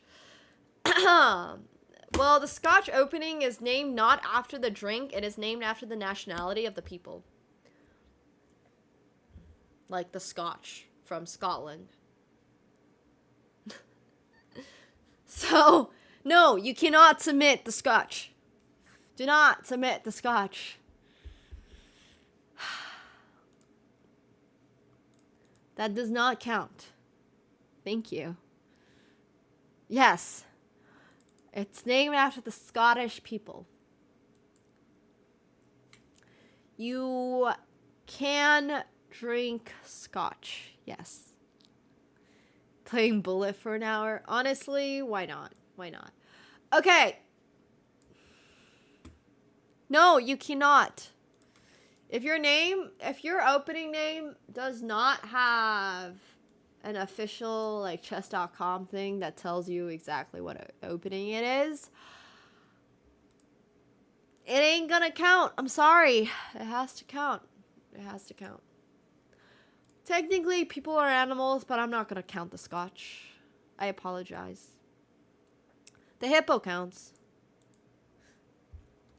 The hippo does count. I will be checking out a lot of stuff in Japan. I'm really excited. I am really, really, really excited. So, I think so. I think chess.com says hippo.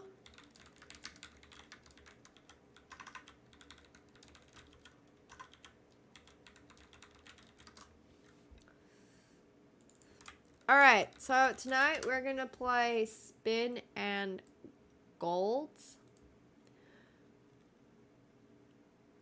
Poker.